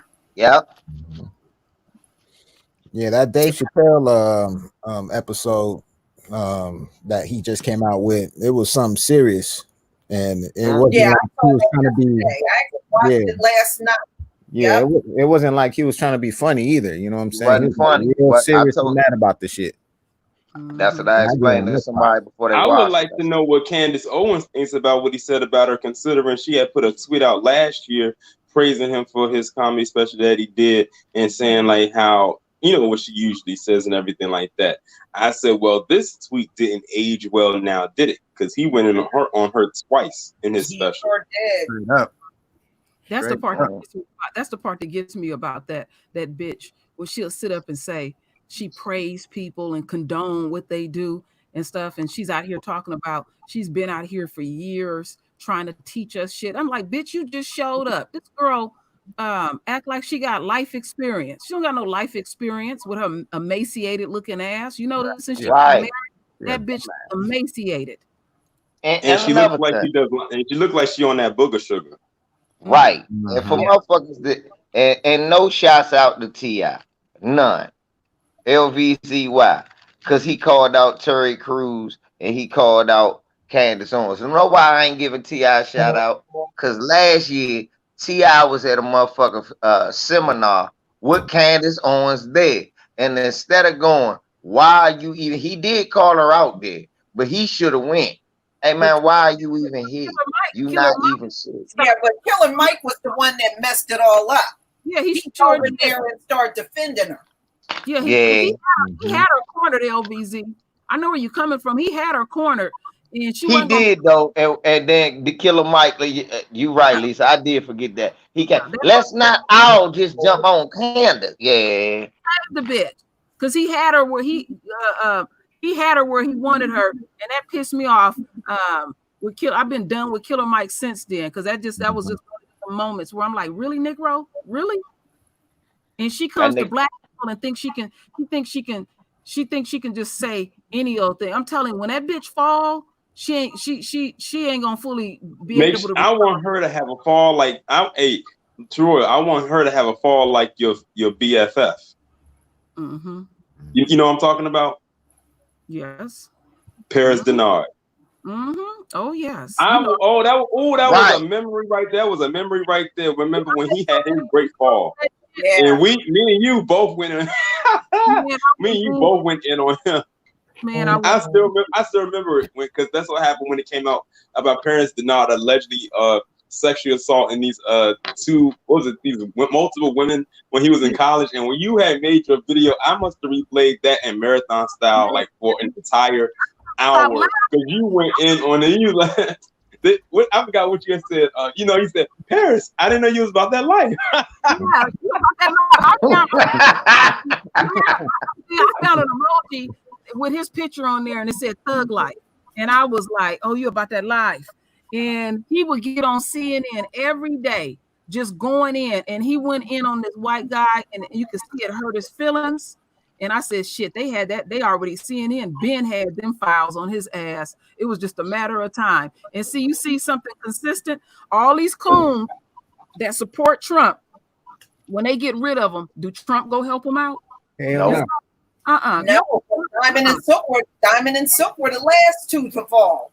Mm-hmm. They were the last two. You know the other thing consistent? This motherfucker, if you didn't need to know that Trump's a moron, this motherfucker hire people he just see on TV. Kelly McEnany. That bitch was with Paris Denard when he first got in the office, screaming for Donald Trump. President Trump ain't racist, and she's saying the same shit.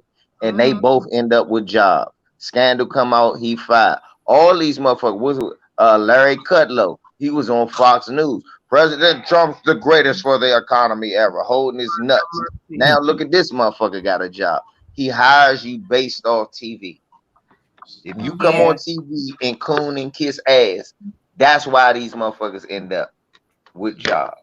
Well, Trump don't read. All he do is watch TV all damn day. You know. Yep, and eat McDonald's. Right.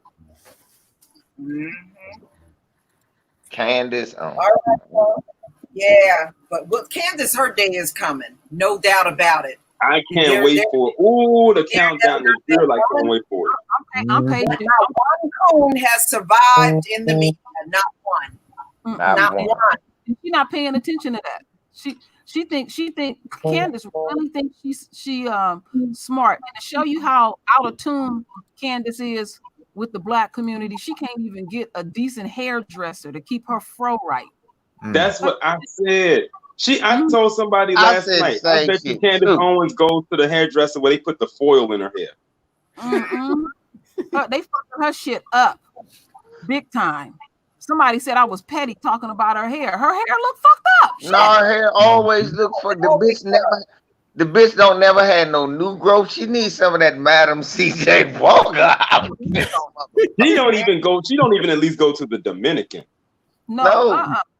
And they don't know what to do with your shit. That's why I was saying, and we know Omarosa is ruthless, but you ever seen Omarosa out of place, dressed to the nine? No, that bitch hair be Omarosa that bitch be dressed. I get that. The bitch looks good. Look, even Stacey Trash hair be okay, except when that Peckerwood called the police on, they locked her ass up and whipped on her ass. You can tell they got into that fight right out of bed. Right. Yeah. I'm gonna guarantee something. Watch Stacey Jazz start popping up in them B movies. She didn't want to be a part of that, but her broke ass, she gonna be in one of them real ghetto ass movies. Cause ain't nobody calling her in. Her ass broke. She gonna have to do something. She played herself out. Oh, she played herself out. I'm not even sure if the B movies are going to take her because if you listen to Lisa Ray, she was difficult on the set with a lot of people.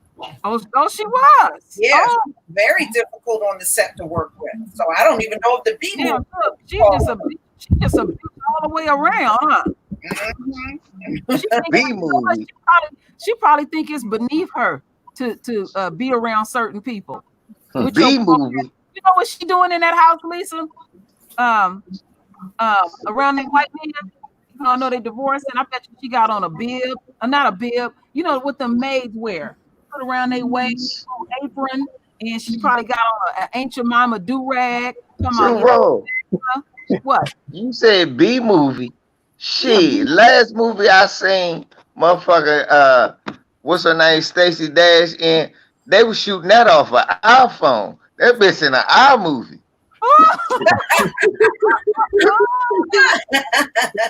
Damn. Niggas had 2 iPhones and a Samsung. We're gonna do a movie with Stacey Dash. Don't Stacey Dash have a grown son? I bet you she living with him. She played herself out. She got a grown son, and I think that son is with Christopher Williams back when she was with him. Somebody done took that hoe in. Somebody done took her in. She done played herself out. You don't got nowhere to go. You didn't get no Fox money, no nothing. Just oh my goodness. They gave that bitch. They said her paycheck at Fox was some KFC with extra macaroni and cheese, and her motherfucking healthcare package was an orange. They gave first of all, what kind of divorces is she going through? This is divorce number 4. You mean to tell me you didn't get no alimony from no husband? Hell no, the white man was rich. Hell no. The you remember the jeweler that she married? That Jewish blood diamond jeweler she married? Yeah. She married a blood diamond dude. She ain't getting no money. Man, shit. That motherfucker went back to this country, fuck Zuniga, and went back home. that last guy she married, he was a dentist. He, that ain't no Hollywood money, That motherfucker made grills. Lisa, how long did it take for them to hook up when they met? I think they only knew each other 10 days. Damn. Ooh. I can say something. Because Stacy broke than a motherfucker. That's why 10 days. All it took was 10 days. Stacy wasn't looking for a husband. She was looking for a sponsor. Right, a come up. He got that pussy in like 12. I'm sorry if your kids close. I know y'all ain't him. Used to be. He got that pussy in like 5 minutes. All he had to do was buy that hungry bitch a steak dinner. That's cold. From Fridays. He took the bitch to TGI Friday. She said, "Let's get married." That bitch ain't had to come up in a while. They call them chicken box girls. Just buy them a box of chicken, get a $5 special. And we at Reno getting married. Talking about I do. They even got it now. You don't even have to get out the fucking car. You could just drive up to the Reno. Drive-through wedding. Lisa, I could marry Stacey Dash tomorrow. I take that bitch to Outback. She'll be all on my tape. Black Lives Matter. All that shit. And that's the thing. You notice every time these coons get fired, like from Fox News or anything, you notice you never see them again resurface ever. Ever. You never see them again. But see them cool. That's what needs to happen to Candace. Yeah. I hope. I hope, because that's why I keep telling people. I was telling people on Facebook and shit, hey, y'all, stop posting shit about her. This bitch is a troll. The more air you give her, that's why when our sites, when Nicole View did her little video, she said, "This is my first and last, because this bitch a troll." I was like, amen. I feel you, Nicole. This bitch is a troll. She say that shit to get her some attention, to hook you in. And then them crackers could throw money at her because, she throws opinion out. Nah, Go get a hairdresser. VZ, let's not forget this. She's under investigation by the FBI. What? That ain't gonna go away. You remember what she did with Andrew Gillum putting out the police report with him, freaky deaky and all of that. And when the FBI is investigating you, that don't go away. Andrew Phillum. Phillum? Yeah. I thought it was Phillum. Oh, okay. That's what I call him. Andrew Phillum. Yeah, I get it. And it's not, and they don't care nothing about his situation. They want to know, how did she get a hold of a police report, and then she puts that shit out on Twitter like that? I said, this bitch is foul. Right. I said, she's foul. And when she did that was a signal to the Republican Party that she doing her part and stuff. And they not on that right now. They got some other issues that they are dealing with. And see, that's where a coon always missed the mark. They don't fully understand the pulse of these white folks having white folks. And their main issue now is they coins. So they just not on that. Yeah. And that's the thing too, they was running so much interference for her when that had came out there. They was like, no, they had to put that stuff out there about him because of who he is. I said, y'all would not have cared who he was if he wasn't who he was. Exactly. That's just like the whole David Dorn situation they all trying to get up in arms because of who killed him. I said, I bet you if it was a white guy that killed David Dorn, y'all wouldn't have been saying nothing. Mm-hmm. Nope. But when you get a hold of something personal like that and put that out, that's some serious business. They want to know who the hell is she hooked up with, where she's putting that kind of stuff out. And yeah, because you can tell by the picture that was taken that when she put up on her Twitter account, it was taken on a phone. It wasn't like a screenshot. It was taken on the phone from a computer, and she put that onto her Twitter account hours before the official document went out. And it was like, how in the world did she get that? Yeah. And that's what they concerned about. That I said she don't fully fathom what she has done. She's in a lot of trouble, but she's so flippant that she don't think nothing is going to happen to her. And just to prove to y'all what I'm talking about, now you see what GoFund did to her.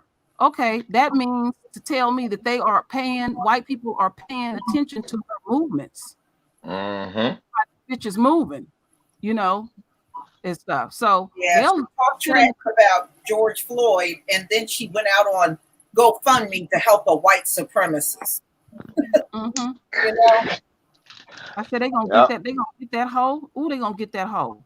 She almost slipped last year with them Hitler comments. Yeah, she did. Yep, sure did. I heard a white boy. I thought for sure that was gonna be the one that was gonna get her, but for some reason she was able to escape through the back door.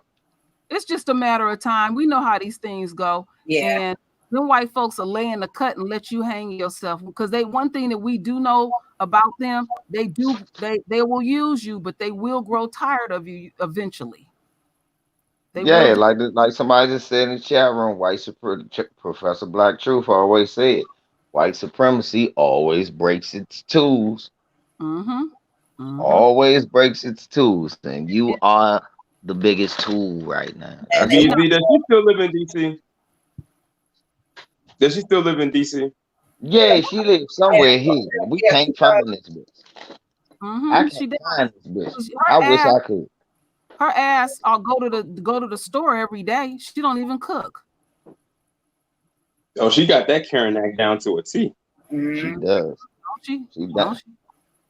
She damn sure does. They gave her white woman privilege right now, as long as she's saying that right shit.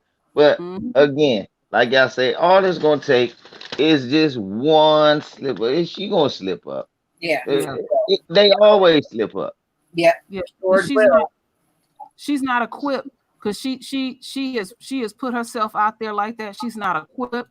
And see, Candace, she don't have nothing to do with her family or anything. She a money hungry bitch, and she don't care whose neck she cut to get that money. And when you in some stressful times, you want allies. The bitch ain't gonna have no allies. And I'm glad you brought up the family shit. Let me say something. If she catch this, one minute, Mark Stewart, thank you for the super sticker. Thank you. Go ahead, LVZ. Yeah, Lisa, she got to stop using her her grandfather's obviously suffering from dementia. His old ass don't know where he is. She got to stop just trotting him out. My grandfather did. That motherfucker don't know where he is. He still think he in the cotton field. She need to stop using him. Oh, you're right. You're right, he don't know where. I seen it one day. I said, that motherfucker has no idea where she is.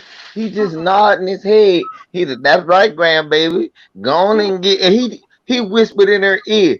The microphone caught a hot mic. He said, that's right, baby. You can get an extra Sunday with your Happy Meal. He still think Candace 7 years old. He don't know.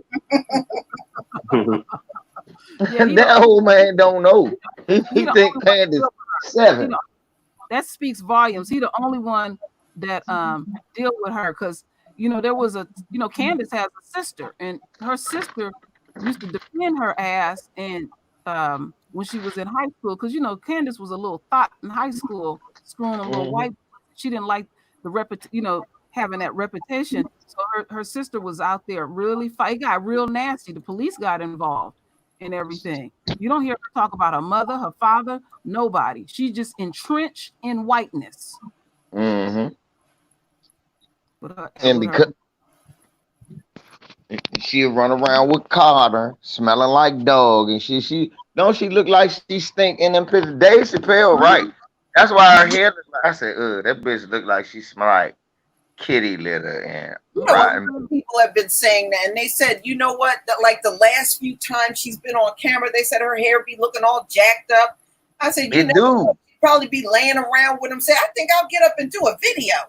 Right. Stinking like a motherfucker, both of them. He and that motherfucker smelling like wild wildebeest and coyote piss. You know, a brother don't really be tripping off your hair, but if you looking that bad, he gonna say, baby, you know, maybe before you get on there, you need to do a little something with yourself and stuff. The white boy ain't gonna say shit to her. Right, then that last joke, yeah, she looked like a cold pipe head, Tracy Nelson. Then she white shit, skin all dry, white. I like, bitch, you all ashy in front of your public. You ought to be ashamed of yourself being in front of me like this. Man, bitch, hair ain't done. You got slob all around your mouth, gravy stains on your shirt. No, that's not slob, LVZ. That's a protein pack. Ain't no protein in that. Ain't no protein in that. Hey, True Raw. Ain't no protein in that dead ass shit. I wore her ass out. Remember? Now y'all remember that video I did on Candace, and she said, okay, with the mold, that you said the mold was affecting her in that apartment and stuff, and they said that she has systemic yeast infection. You don't get no yeast infection from no mold. You know where you get systemic yeast infection. This bitch got a yeast infection like the motherfucker. She got a justice system yeast infection. What? Yeah, and she had a picture. I found a picture. She looked jacked up. She had crust around her lips. And I said, Candace, one sex partner at a time. That's why your ass got systemic yeast infection. You don't get that bitch. Candace Owens' drawers look like a biology experiment, and we're going to put this on the slide today. Oh my goodness! Ass out! I said Candace is nasty. Oh, Candace Owens' underwear look like a nigga with bronchitis handkerchief. Oh, I gave Candace the blues. Her followers came over there. They said, "You're jealous. You're jealous." And stuff. Yeah. Oh, yeah. Her little stats be coming out the woodwork when you be talking about her. I know I've had quite a few visits from on my channel. Yeah, they came on mine too, but you know, I blocked all of them. I wasn't even They was demanded for me to show my face. They said, "You're just jealous of her looks and everything." And I was just cracking up. You know what you should have said? Nah, I'm jealous that bitch, the Michael Jordan, the monostat. That's what. You right about that bitch is. You got a case of that shit, LVZ. Tuck someplace. That bitch is the Michael Jordan, the monostat 7. That bitch need all the yeast cream. Trust me, they just don't look all that damn good. And the only reason why they're propping her up is because she be talking all that shit about black folks. That's all. Right. She need, you sometimes I question some people that gotta show their face all the time. What do you try? You got Candace had on look like a thin ass t-shirt, neck all goose. I was over there on Alpha Synergy. Right. Alpha Synergy said, "You need to do something with your hair, gal. You gotta." Okay, now, man. Now this is an older man talking about her hair, so it ain't just women and everything. This shit just sticking every which way and all. I said, "Oh, Candace."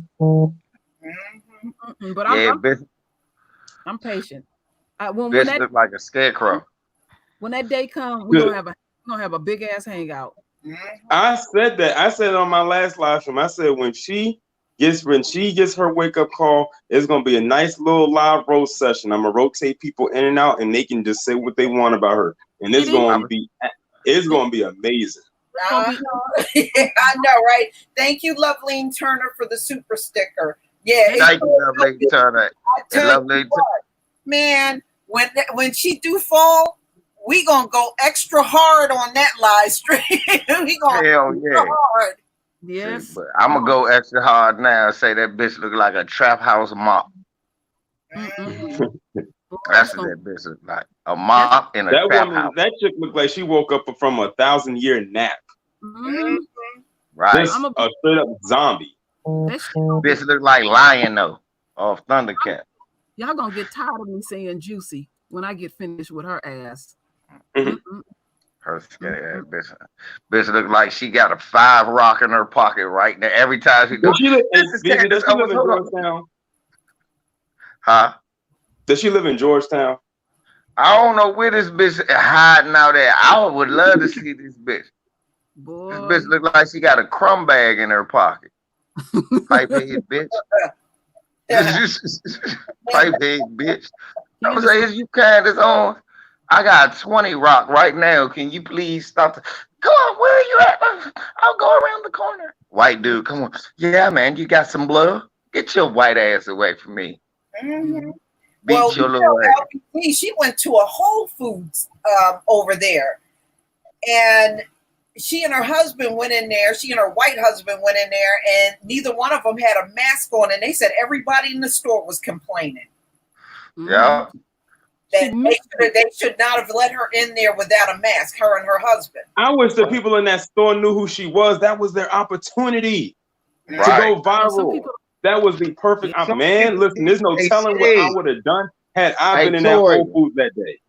Toya, some people do know they skip. Remember that day I caught, what's her name? Kellyanne Conway. Con artist. Remember I caught her in the store one day?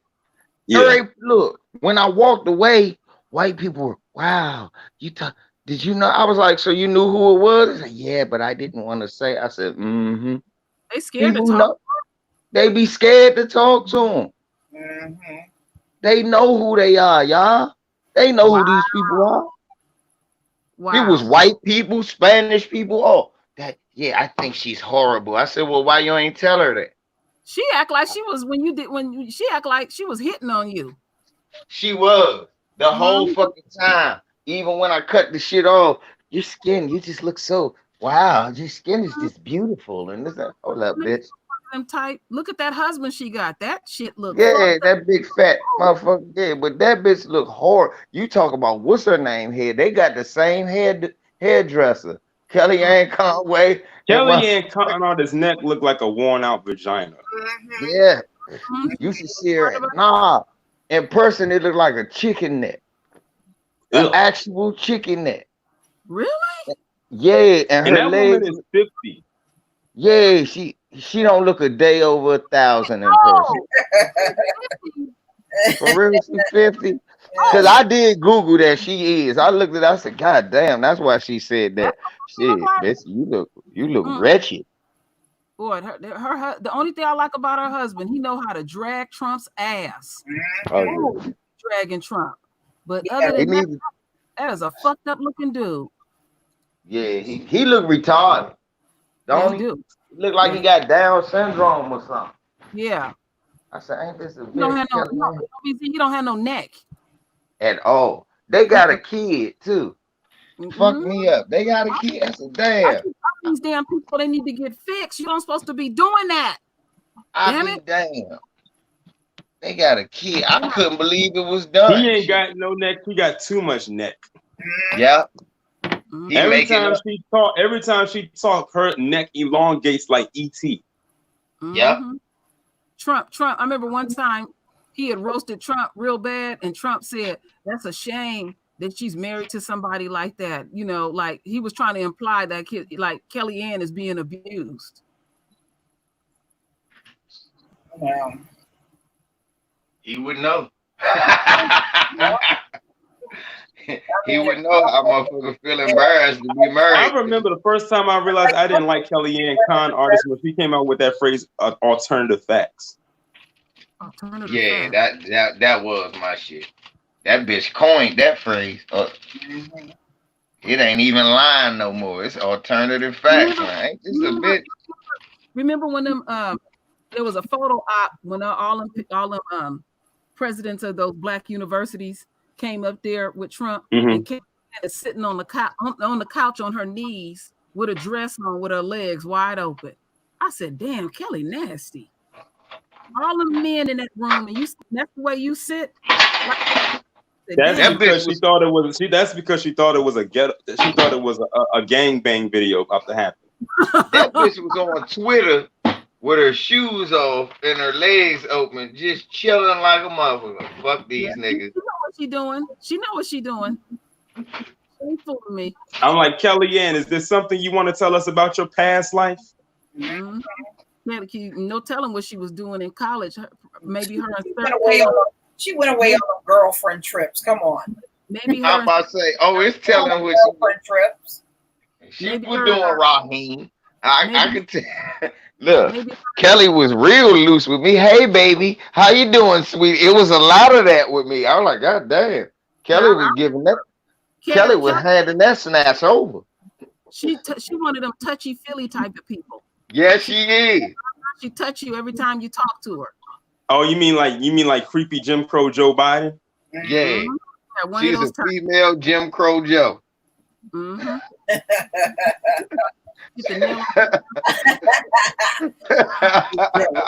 Oh man, that is funny.